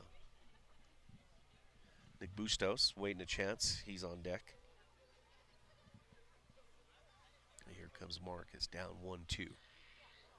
Puts a swing on it, and he strikes out swinging, in fact. So that'll do it for the bottom of the 4th. Ramirez finally gets out of the inning, but not before. 3 Pirates score, making the score 6-0, heading to the 5th. We're giving up 3 runs there on a error in right field. I mean, that's Whew. a nail biter for Deming. Very upset, but I mean, now all you can do is come out and get the bat behind the ball in this next inning and try and get some runs back.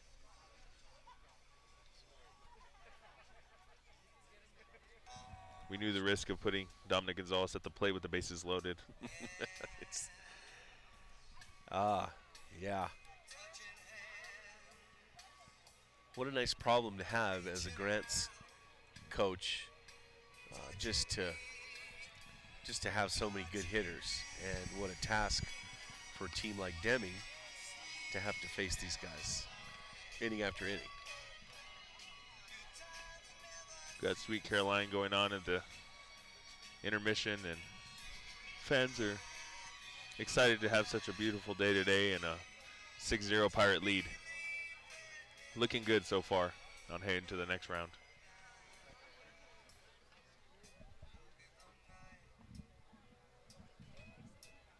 True enough, chances looking pretty good right now with the 6-0 lead. Heading to the 5th. And you know, this is the best out of 3 as we move forward. We talked about it. They go best out of 1 after this, so they would be looking at next Thursday. I believe the game would be at 1 o'clock in Albuquerque. I want to say at Rio Rancho Field Sports Complex, but anything can happen in one game. That's the hard thing, so you never know going forward. You got to just throw your best arm, but knowing it's a Thursday, Friday, Saturday matchup, you're going to have to, you want to save pitchers, but you also want to advance, so it's going to be interesting and strategic, but Grants does have a lot of heavy, great pitchers that they can rely on, and hopefully that they can put a run together. So true that once it goes to that one game, I mean, you were at the Grants Aztec game last year, and that was a bit of a heartbreaker for Grants. And even last year, I thought, man, what a I don't want to say bummer, but to play your house out to win the best of 3, only to be denied in the single game elimination. But that's the way it goes. Pitch to the batter is Jaden Carbajal, high from Isaiah Manzanares. And when Manzanares walked out, he had a little bit of a limp, and the coach came out and talked to him, make sure he was good to go. So we'll see if that plays a toll or if he gets kind of relieved here in a minute by someone else. Was it that Snow Angel at the plate, maybe? It might have been, because I saw him run off pretty fine. But yeah, I noted the limp as well. Strike to Carbajal. 2-1.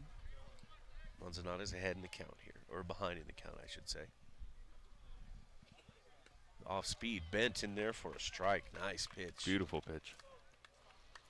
Whew.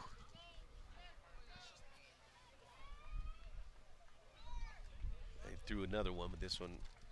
You got to imagine how hard it is for these batters. You see some pitchers upwards of 80 miles an hour, and you have a split second to decide whether to swing or not. Strikeout. Looking, Carbajal erased. Right, and then as you mentioned earlier, to see the difference in speeds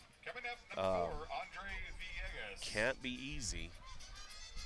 I mean, you would think that just seeing the slow pitch and you can just cream it, but we all know that that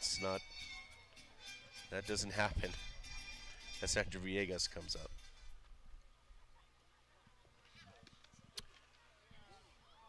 Looks at a ball. Manzanares nearing 60 pitches now, but still efficient. Another ball there.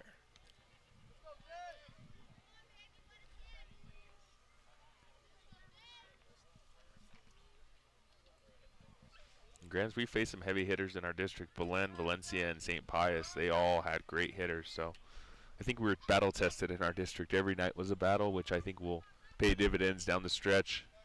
But you can't help but wonder if you're going to see another district matchup at least once or twice more. And it does also show the strength of this District 5-4A with 3 of the 5 teams in the field. So Isaiah issues the walk. here. But yeah, with Grants, Belen, and St. Pius in there, and Grants and St. Pius, the number 1 and 2 seeds. So as you mentioned, a tough go for them this year, everybody. You look at Belen at the 4 seed. They're on the same side of the bracket. We could see them possibly next Friday if it all worked out. But Whew. still got Deming ahead of us. We got to finish this before they can look forward. Absolutely. Caleb Mendoza now up, and he hits this one foul to the left.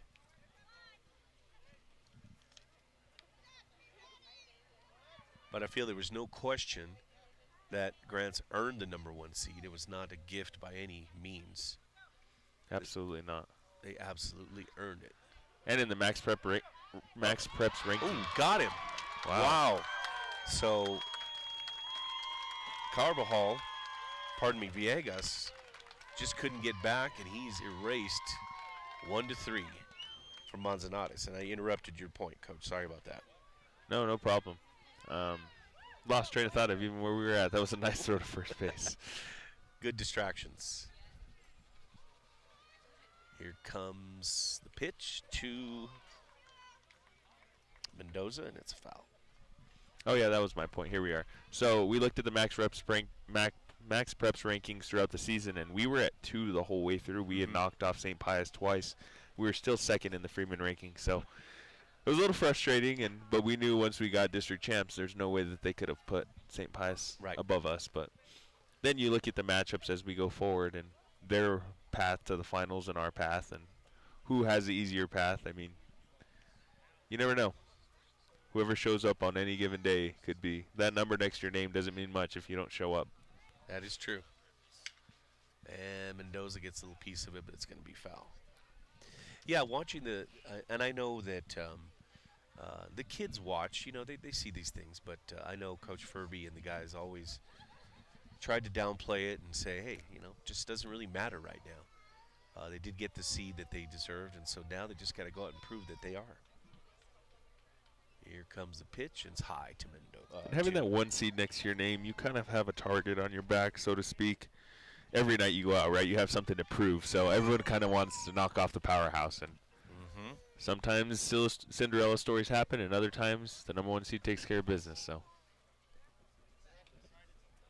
he takes a swing at it. Well, using your own basketball team as sort of an example, you were probably the underdogs in a lot of the games you played, and I know your message was consistent, and that is they think they can just wipe us out, but we're going to play our hearts out. absolutely, all you want is your guys to show up every day and give everything they have. If you can get 100% effort out of them, you can't coach effort, enthusiasm, and effort and energy. So if you can bring those 3 things on any given night, you have a chance to win. 2s are wild here. 2 balls, 2 strikes, 2 outs for Caleb Mendoza and Isaiah Manzanares. About to deliver. And here it comes. Off speed. No good. He was walking off the mound. He thought that was a strike. He thought he got him. Beautiful pitch, though. I can't help but wonder if, the umpires take note of those things. Little taunting, as refs don't always appreciate. Right, and here comes the strike.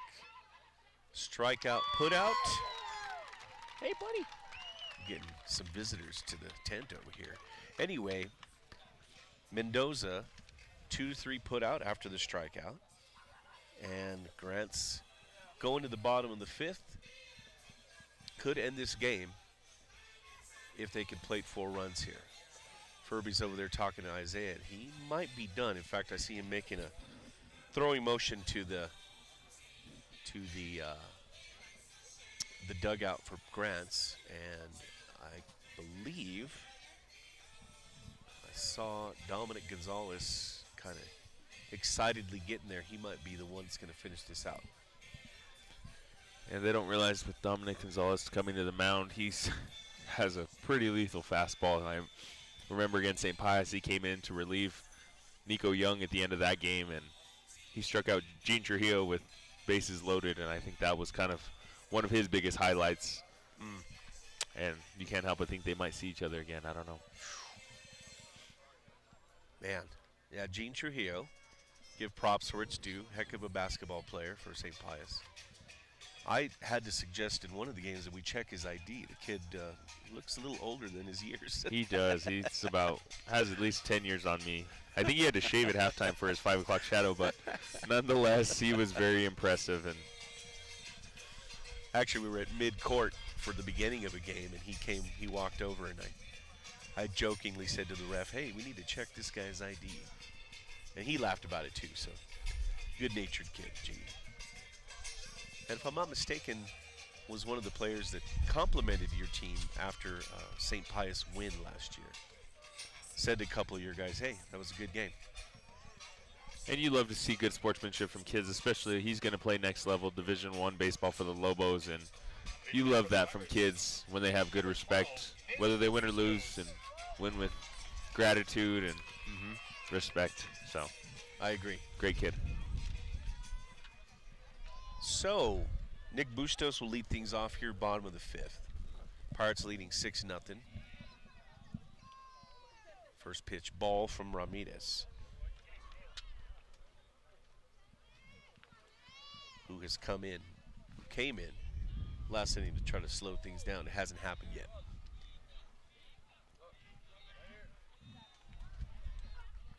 Another ball to Bustos.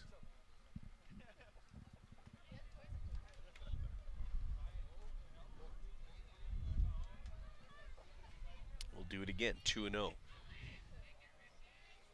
Bustos swings at that one, but he'll get it foul. You also wonder a lot of these players if they end up with turf shoes and regular cleats in case they play on a normal field or not, but Grants has gotten used to playing on this brand new turf field, so they've been 10-1 at home. They've only lost one. I believe it was a doubleheader to Santa Fe they lost at home. Other than that, they've been pretty dang successful on this new field. So ball is high. 3-1 to Nick Bustos. Yeah, what a great time for it to kind of all come together, right? Like last year's success, narrowly missing a shot at the semis, and then this year to have these guys be able to play in a brand new field and perform at such a high level. It's a nice pairing. it doesn't seem like we're going to go anywhere quick. We have a lot of young talent, and we're losing a few seniors, but ultimately reloading a lot more. So it doesn't necessarily feel like this is the one chance they'll get at a title. Even though they'll lose Nick, they'll lose Gabriel, Andres, Jesse Nieto. and Jesse Nieto. So, as important as those guys are, and a strikeout of Nick Bustos goes down swinging, still just doesn't feel like this is, the end of the line for this program. In fact, like you said, it seems like it's just the beginning. Brody, he hasn't been hitting too well from the plate yesterday and today, so here he's eager to get a good hit. He's hitless here today, base on balls and a fly out.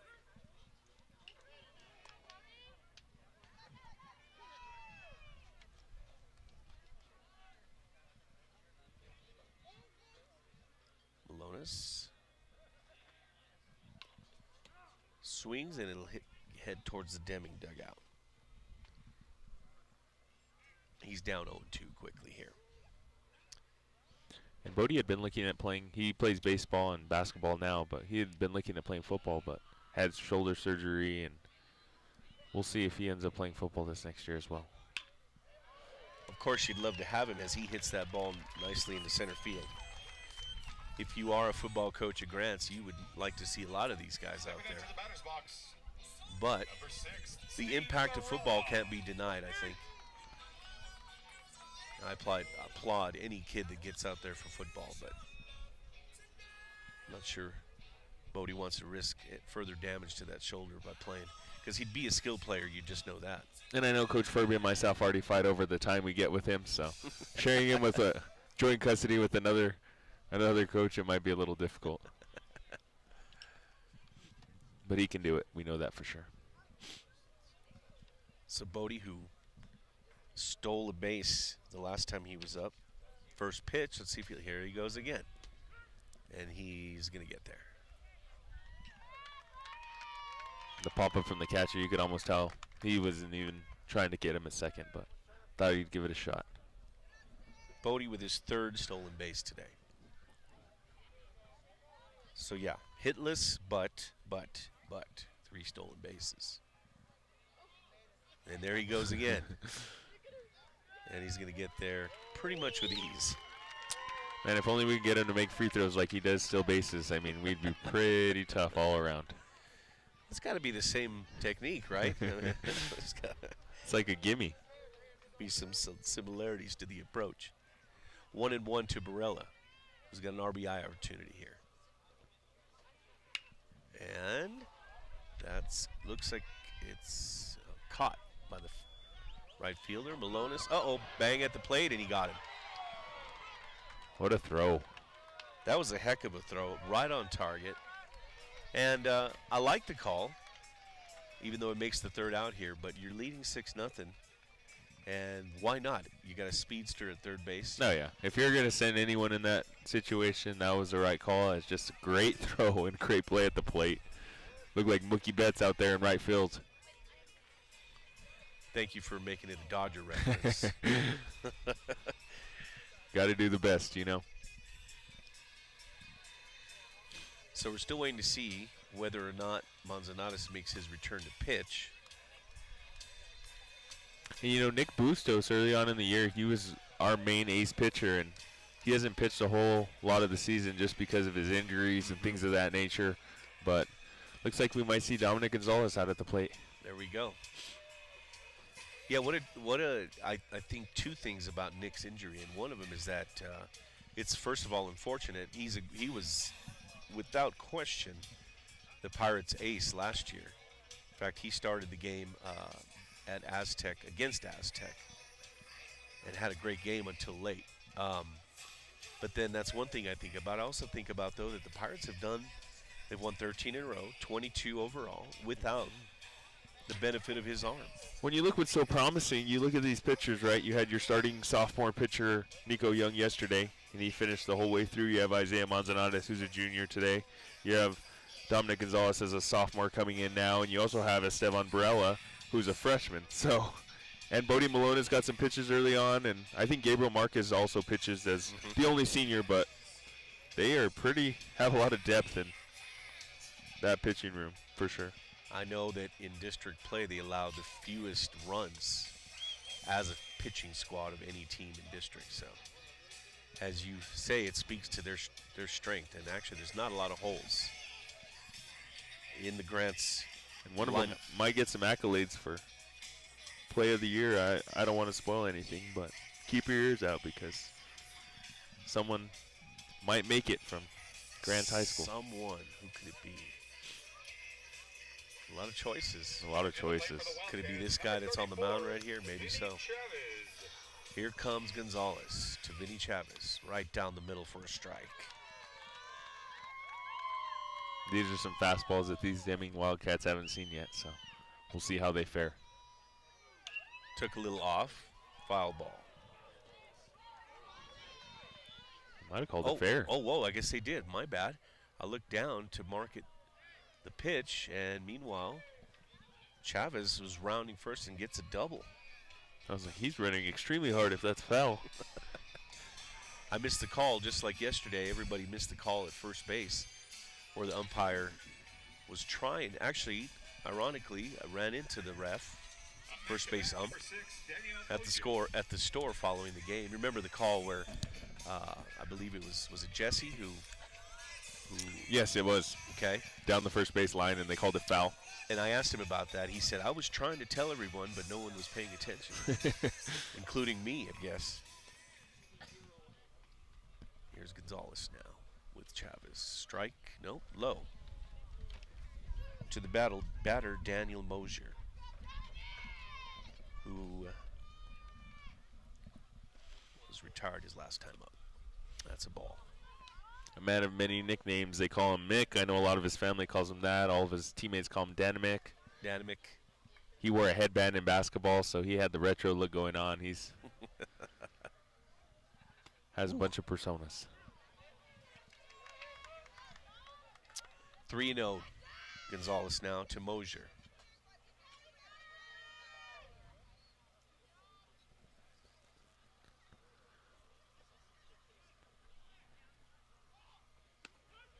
strike.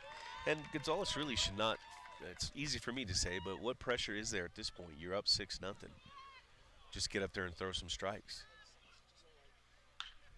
That one's, off the glove of McDougal, so it'll be safe. Fair, that is. And Deming will get his first run. 2 early hits, both down the third baseline, and you talk about how fast he pitches, but that also supplies a lot of power for the hitters. I think it was the great Barry Bonds who said that was, in fact, something he liked to use, and that is he knows people are going to come after him with the heat, and he just, with the well-timed swing, hit a lot of home runs. In that San Francisco Bay. Ramirez, the pitcher, he started as a DH, but he is the pitcher of note now for Deming, and now a chance for an RBI. Pegged in the back. Not the best feeling, I could imagine. As we talked about yesterday, it happened a few more times yesterday. You can tell he feels bad. He wants to come out and make sure the hitter's good.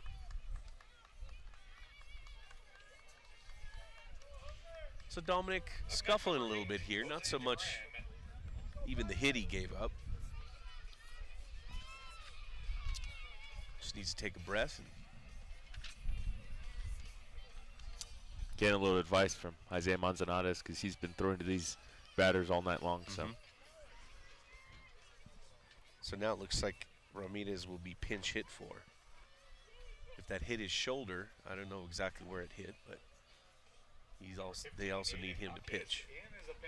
So Jaquez will come in. Aiden Jaquez, number 15, will pinch run. No outs still here.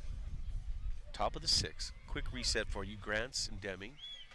Grants leads 6-1. No outs.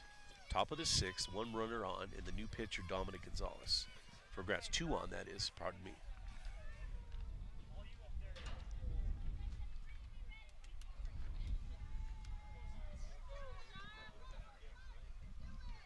Here comes the pitch, Dominic, and a big strike. Big strike to Jose Duran, the third baseman. Good cut, but a bit behind that ball.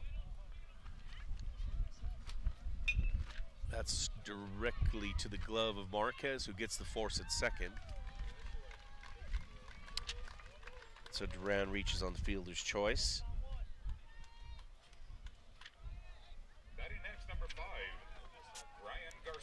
And we have 1 out here, 2 on, runners at the corners, so good setup for a double play ball if there is to be one, with Brian Garcia coming up, the right fielder.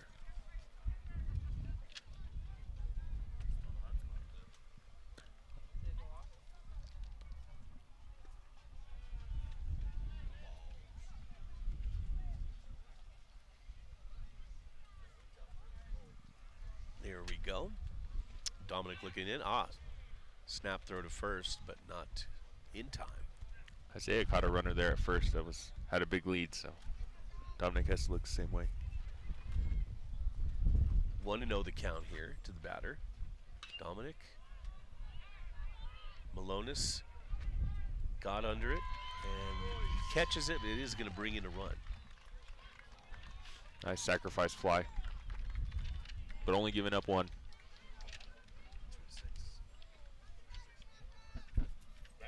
So 6-2 now the score. So Deming off the reliever, Dominic Gonzalez, making a little noise here. They'll need a little bit more. And let's see if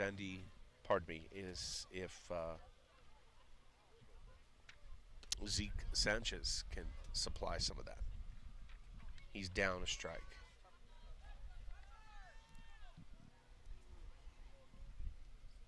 Or a ball, that is. That was a ball. Now it's 1-1. 1-1.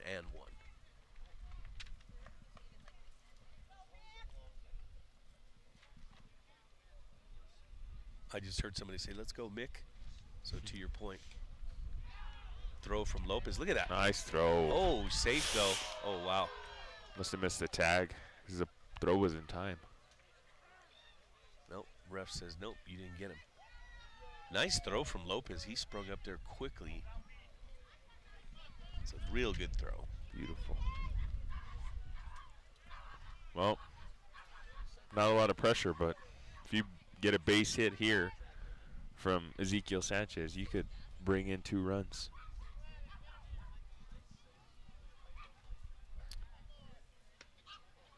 Ooh. Looked good from here, but no call.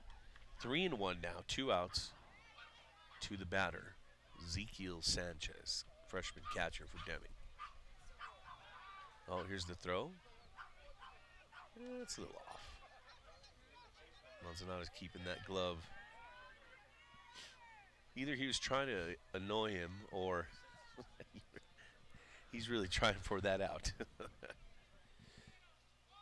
Dominic, pitch, strike to Sanchez. I just got an update here from a live game going on in 4A. St. Pius leads Pewaukee Valley 23-0. Oy.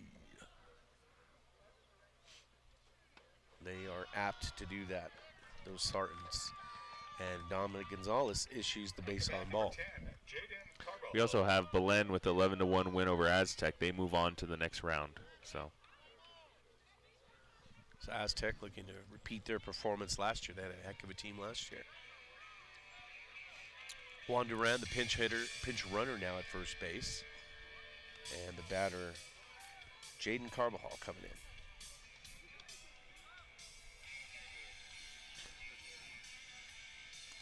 I did believe that there was a 10-run rule in baseball after the 3rd inning, but I don't know. Somehow, with that Pius score, I guess. Maybe they scored all 23 runs before they got out of the 3rd. I'm not too sure. Wow. What an explosion. Here comes the pitch. Check swing from Carbajal. He did not go. So he's ahead in the count 1-0. 1-0. Gonzalez with the pitch. Mick. High ball. Oh, look at this. Oh, he got him. What a wow. What a heady play there from Lopez. Faked to throw it to second. The pinch runner stayed off a little too much, and he got the out at first. Wow. With the bases loaded, that's huge for Grants. So somehow, Gonzalez allows a couple runs. He's not happy about that. You know that. But no harm done, at least in terms of the lead, as Grant still leads by a healthy 6-2 mark.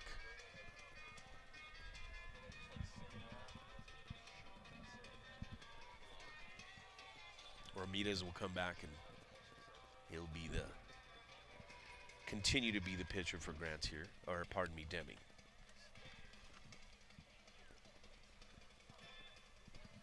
Good to see that he's okay after that hit pitch to the back. True.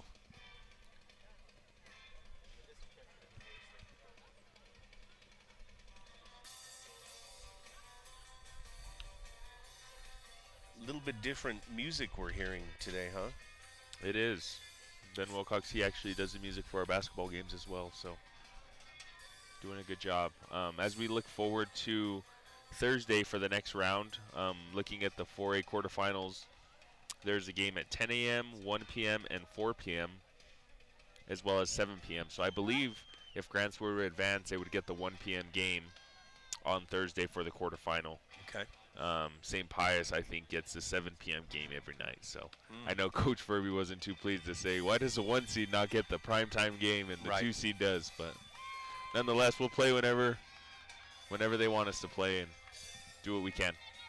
I think the big thing there, if you ask me, is that at 1 p.m. you may not get the fan support. Absolutely. If we play at 7, that means everyone can go. But if you do get out of school to go watch some baseball, that's even more sweet. Oh, I can't think of anything better, honestly. And I think there's been discussion as we wait the first pitch to McDougal got hit. There already has been talk about sending a spirit bus out there for whatever happens next, and I hope that's something that they will look at doing. Absolutely. And I hope to be on that bus as well, as a matter of fact. Or it's not often that we make it to this round or correct. are this successful in anything, so it's great to see. Well, that game against Aztec last year that you and I were both at, that there Absolutely. was a great fan response to There that was. one. And a lot of Grants High School kids went to it. They got a good taste for it, so now I think they're ready to take that next step. Here we go. Ramirez looking at McDougal with Nieto at the plate, and he looks at a strike.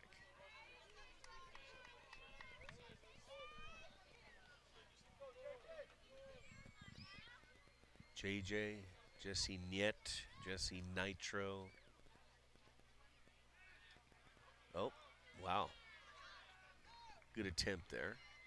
Not sure how speedy Caleb is over there. I don't have a stolen base stat on him. I don't know that he steals a lot of bases, but he's still going to be aggressive with this 6-2 lead. And it looks like Ramirez trying hard to keep him where he's at.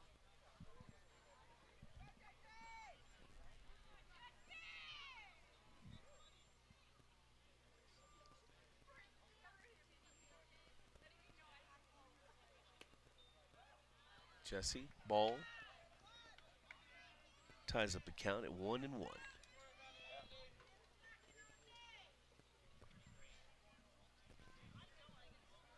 No outs yet here so far. Jesse with a little fly ball to second base, and they're going to get, oh, he got there. That was close.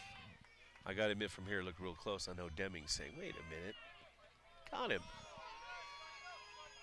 They're not happy at all, but Coming to the plate. probably had a worse angle than we did, but he looked bang, bang play. It could have went either way, I think. And the umpire was right on top of it. Absolutely. So you got to trust those guys. Don't always agree with them, but you got to trust that they're doing The best right they thing. can, of course. Yep. Here's Lopez, who is 1 for 3 today. His one hit came in the first inning. Here's the pitch outside.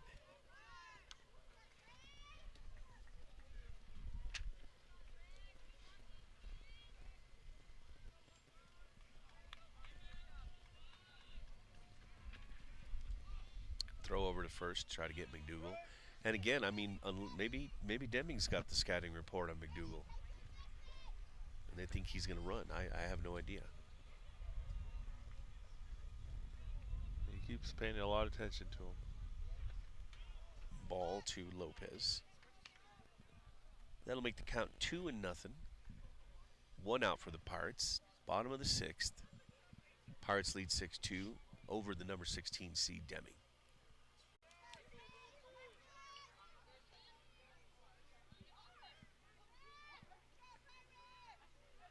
With Manzanares on deck, hoping to get a crack at this. Here's one skied to right field. That one's carrying a little bit with the wind, maybe. And a fly out there for Andres, same place he flew out last time, actually. Another final we have from 4A. Artesia knocked off Bloomfield 13-3, so they're moving on to the next round and awaiting to see the winner of, they would actually face Belen. So Belen, Artesia are set for the next round. The number 4 seed Belen and the number 5 seed Artesia. So that'll be a good matchup next week in the quarterfinals of 4A baseball. Wow. So no surprises yet. Not a lot of upsets thus far. And if the Pirates finish this off, that won't be a surprise either.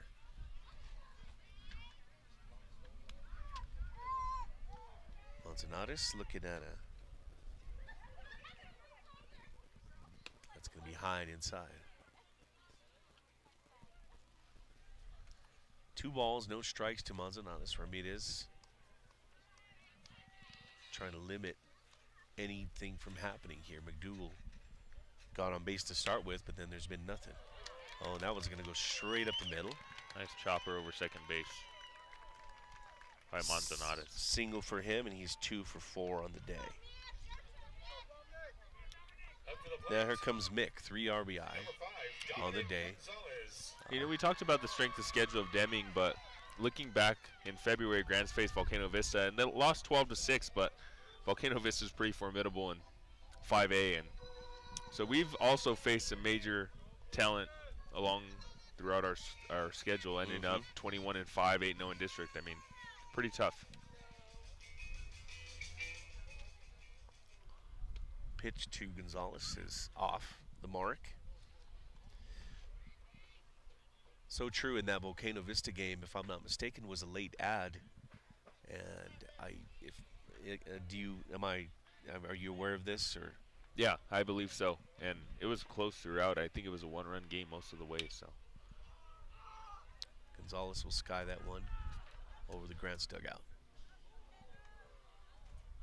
And that sounded like someone's windshield. That unmistakable sound.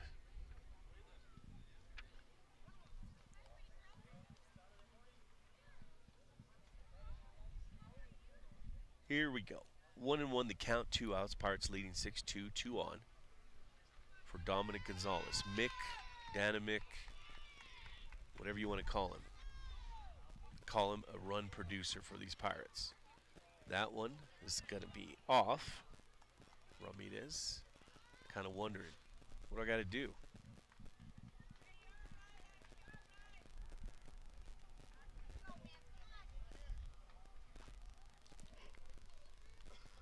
Here comes the next pitch. That's a strike.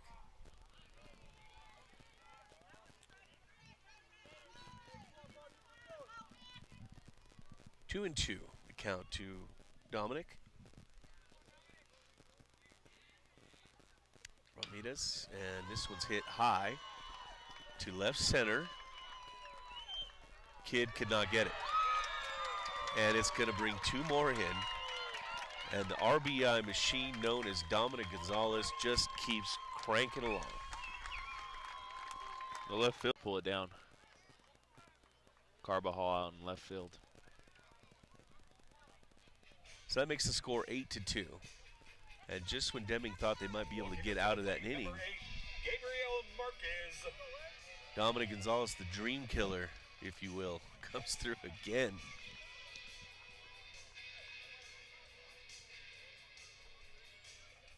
Impressive, impressive. He's going to be special for another few years. So it's exciting to watch. And he'll get pinch run for.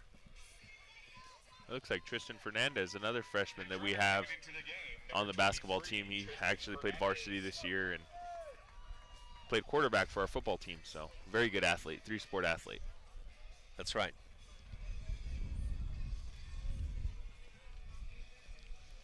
You are blessed too with young talent. I like the experience he's getting, all these young guys.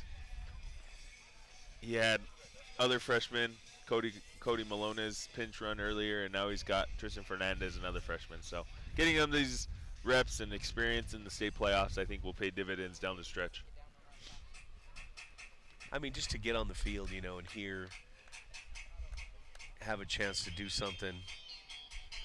Be a contributor in some way. Yeah. Just to make a little bit of noise, no matter what it might be. So we have a discussion on the field here. Dominic reached second. I'm not sure what's going on here, but Tristan, when he came out to pinch run, they sent him to third. So the ref is pointing. I'm not sure what the call is, but Olguin doesn't like it, whatever it is. That's the one thing I sort of wish we could see is with basketball, you get a definitive call. Yeah, usually. With football, you certainly get some hand motion to indicate what's going on, but we don't get that benefit here at the baseball field. At any rate, here's Gabriel Marquez, who went down swinging last time. Takes a cut here. Chopper to Vinny Chavez. Let's see if he can pull the trigger, and yes, he does. So the Pirates pick up 2 more runs. They lead 8-2, and this is the last chance for Deming to tie this game or take a lead. And here comes Dominic Gonzalez to close this one out. 3 outs to go, and moving on to the second round of the state playoffs.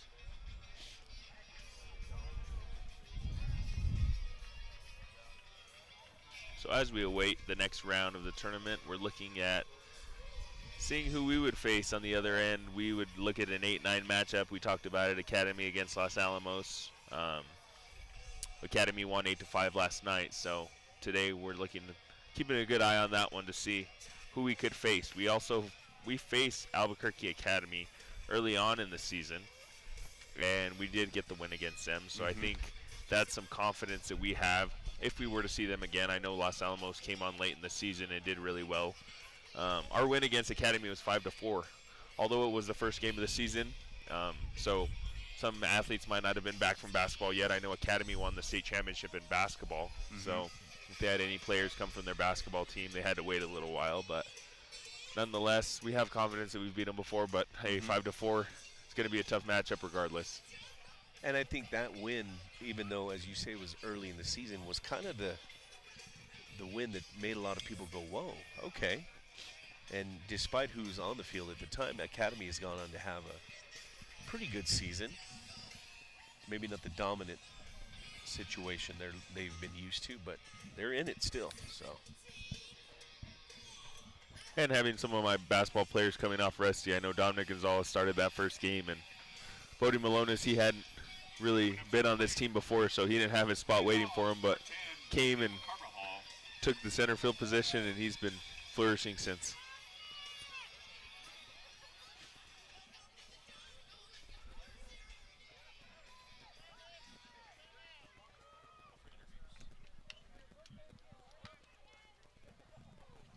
And the first pitch fouled off here. Carbajal with that air in left field on that big hit from Dominic Gonzalez. He's looking to get a couple runs back here. Strike 2 against Carbajal. With Deming trailing 8-2. They're going to need a lot. That's off the plate to Carbajal. 1-2 now for him.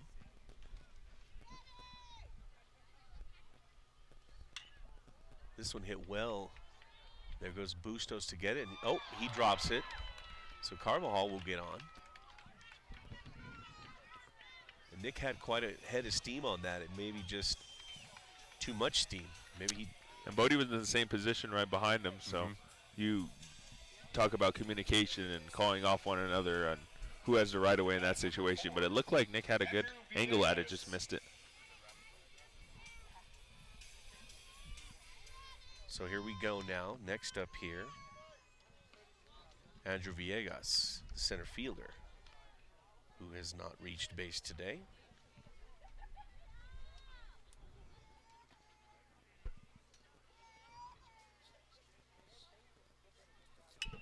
And he'll hit that one foul. It'll be 1-1 count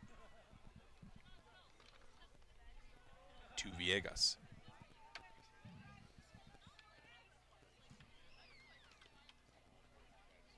Eight to 2, Grant's leading. Deming needs to tie this or go ahead to keep the game going and move and force a game 3. Right now it seems Grant's is in control though. Here's the pitch. This one straight up the middle. Malonis will field it, and Deming not done yet. They've got 2 on. 2 on, no out. Dominic just needs to settle down here and get back to his normal pitches. Now batting number 7, Caleb Mendoza. Mendoza, who has had a tough series. 0 for 7 from the leadoff spot. Would we love to get one here? That's going to be high and outside to the left-hitting Mendoza.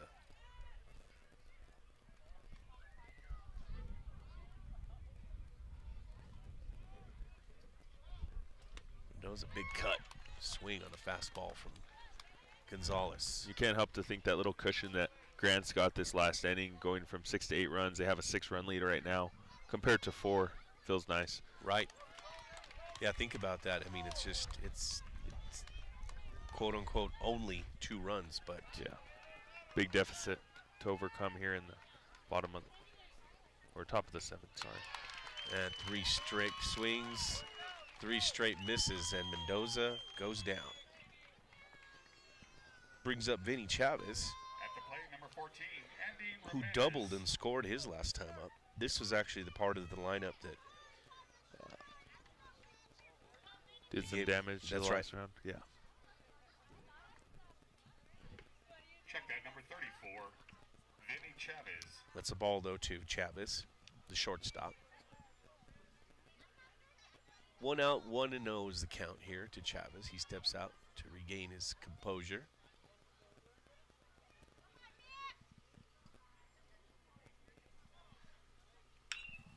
This one up in the air to shallow right. It's going to be tough to get to. Oh, but Jesse is there. Flies out to right field. And Jesse wisely throwing it to second to prevent any other advancement. We have the runner tagged from second to third, but good catch by Jesse Nieto in shallow right field. Talk about covering a lot of ground. He's out there by the flag. Yeah. And that catch was made not near the line, but near-ish. And now, the last hope for Deming, Daniel Mosier. 2 outs. Gonzalez with a soft toss over there. We never saw Nico today. You mentioned it'd be interesting to see if he hit for somebody, but Well, had Grants gotten in a little trouble, I think they might have looked at. Caleb McDougal was one that he's pinch hit for in the past, but Caleb came on late and he got a nice single to center field as well as got on base again on a hit pitch, so was able to calm down and get on base. that one's high. Here comes the runner. It's going to be tight, and he'll make it. So, on the pass ball, I'm not an official scorer, so I'm not really sure, but Carbajal takes home from third, and now we have an 8-3 ball game. Dominic tapped his chest on that one to Andres Lopez, letting him know that's my bad. That's a little high on my part. I'll fix it. So, that's a ball there. So, official scoring, I still will defer to the pros on that. Mosier, 3-0 here. RBI opportunity with somebody at second base. That's Villegas and a ball. So now 2 on for Deming. And the designated hitter, Andy Ramirez, actually the pitcher designated hitter, Up to bat, comes up 14, with a Andy chance Ramirez. to close this deficit. 8-3 the score, though. They got a little bit of ways to go. And tough task with 2 outs.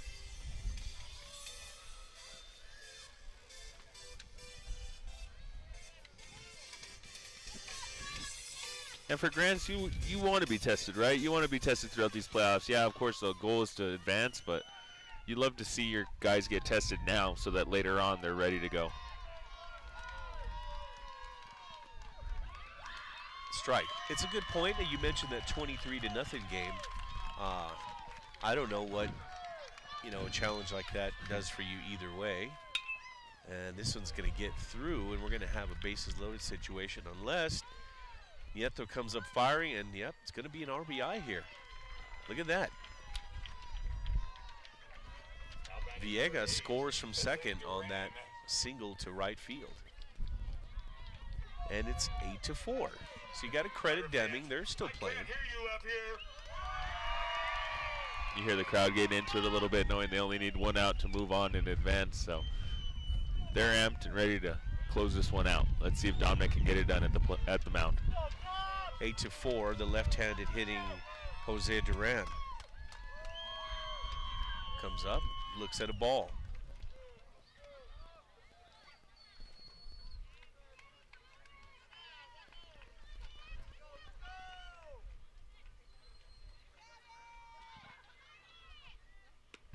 Strike.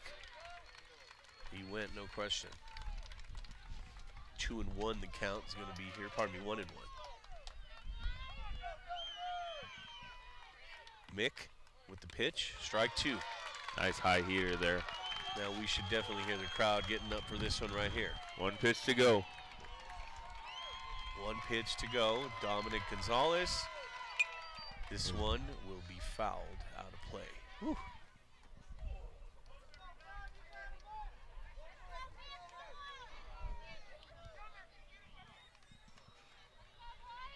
Jose Duran. 2 strikes. Last hope for Deming. Of course, we said that the last batter, and he came through. Crowd getting worked up a little bit here.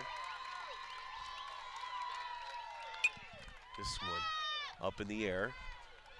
Looks like it's in fair territory, and it drops between 3 defenders, and another run scores. So Mosier scores, and the score is 8-5. And all of a sudden, things just get slightly more uncomfortable. And you go back to that 2 runs that they gave up we talked about. Maybe it might make a difference. And That you're looking is- at a 5-6 deficit compared to 5-8. I mean, it's a little different right now, but Grants just needs to rally and settle down, right? Settle your nerves. You're 1 out away and move to the next round, because no one wants to go out and play another game right after this one. No. Maybe the only thing going in the Pirates' favor, well, not just the fact that they lead, but the part of the lineup we're about to see has produced only 1 hit this whole series. None today. They're looking to get it done right here, right now. Brian Garcia, the right fielder, reached on an error earlier. Otherwise, he'd be an oafer to even be on base. There comes Dominic to the right-handed batter.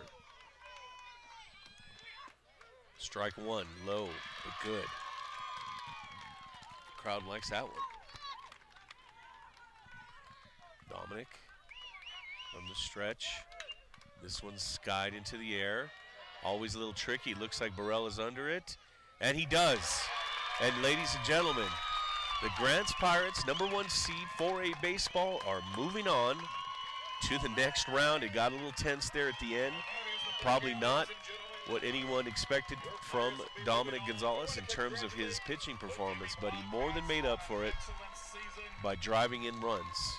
And so the Grants Pirates moving on, and Deming going home for the season. Great game by both teams. I mean, you have nothing to hang your hats on or hang your head about, being from Deming, coming, battling against the #1 seed, and proving that you deserved maybe a better seed, but you came and competed, and can't ask for more from young athletes as a 16 seed for sure. Absolutely. And as we've talked about, they are young, and just like our Pirates are. Thursday afternoon is the game. Ben Wilcox is informing us. We kind of already knew that. Thursday morning. I don't know what he's looking at, but we'll get you straight, Pirate fans. We're going to stick around just a little bit longer here today so we can get reactions from Grant's players before they leave the field. And so as the Pirates shake hands out on the field, how must Coach Saraceno, what's he feeling right now? He stepped back to let Furby take over this year totally. He's always around. Yeah, absolutely. And made his mark on the program, but he's got to be feeling the same way, wouldn't you say? Well, he's almost done this for 30 years, and I know last year's the closest that they've been to tasting that blue trophy. So I think for him, this is an accomplishment. He's excited, and I think it's a good time of year, especially for coaches, for players, everybody. So looks like we might get Dominic Gonzalez and Isaiah Manzanares coming over here.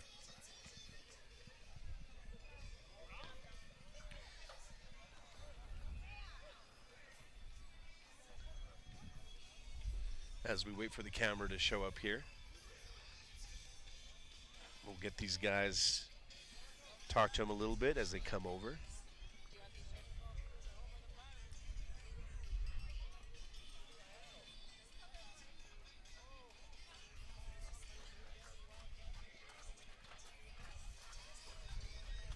Let's get these guys in here. We're waiting for the camera to show up, so just sit tight here for a moment, gentlemen. Quick recap of the game. It's an 8-5 victory for Grants, and the Pirates move on to the second round of the state tournament.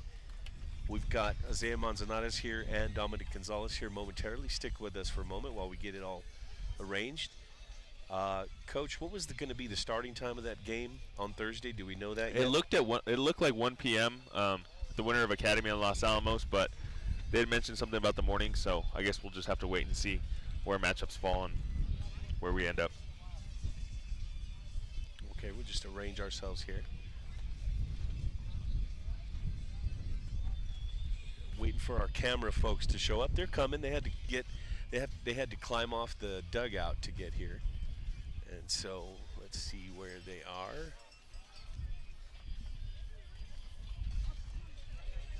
At any rate, these guys trying to figure things out. Bear with us here as we keep streaming here.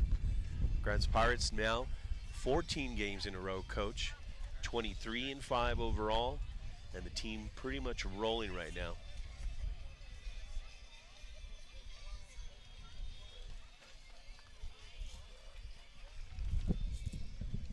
Go ahead and turn that on, will you? Here, let me see it, Sean. Okay. Bear with us as we get set up here for these guys.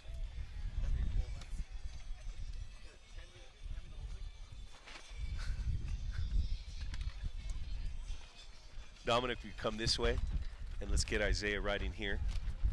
Right in here, and yeah, you guys can't hear. We're going to be facing that way, guys.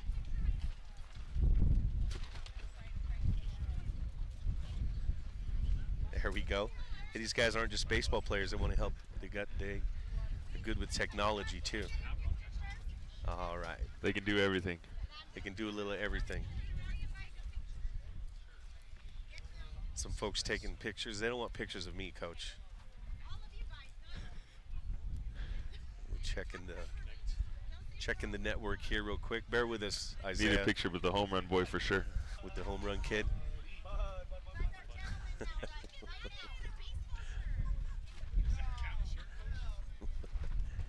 No, it's number 2. Number 2. I'm one better than Bodie. Like usual. Okay. Our technical director, Reed Lamson, putting it together for us here. Shouldn't have turned off the camera. I don't know why. We did. We did. Told to keep it on, right? Yeah. That's okay. Here we go. There we go. We got the feed going. And let's make sure everything's right before we start this. And we'll get this going here. Got some reverb springs going up there.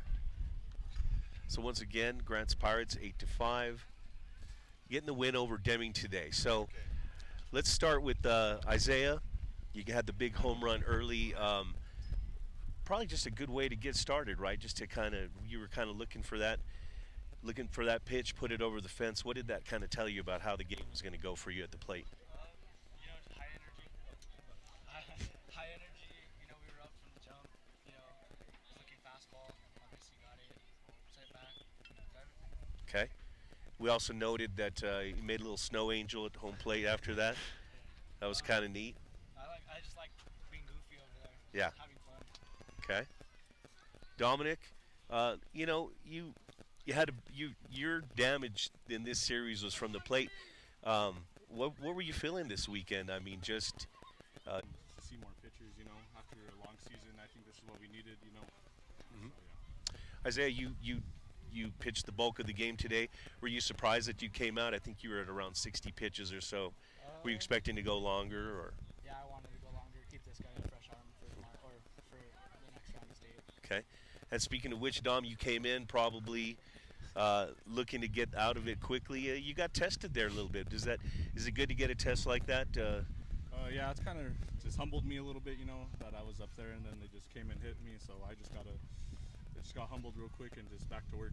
That's all I could do. I think the adversity that you had faced, it's good to kind of work out the kinks now. You tripled multiple times yesterday. Isaiah got a home run today. Looking at the other end of the bracket, I know it's too far to look ahead. I know we're looking at Los Alamos or Academy, but you see St. Pius on the other end, and they beat Powaque 23-0 today, so you can't help but think you want to see that matchup one day. Are you guys excited? Are you ready to kind of get to that point, or are you just one game at a time right now? One game at a time, Pius is our goal in the championship, get district rival in the championship game, but just step by step, and our next worry should be Academy or Los Alamos. Awesome. Isaiah, how does it feel to get this series win in front of the home crowd. These are some of the best crowds I've ever seen. What was it like to have the backing of the crowd for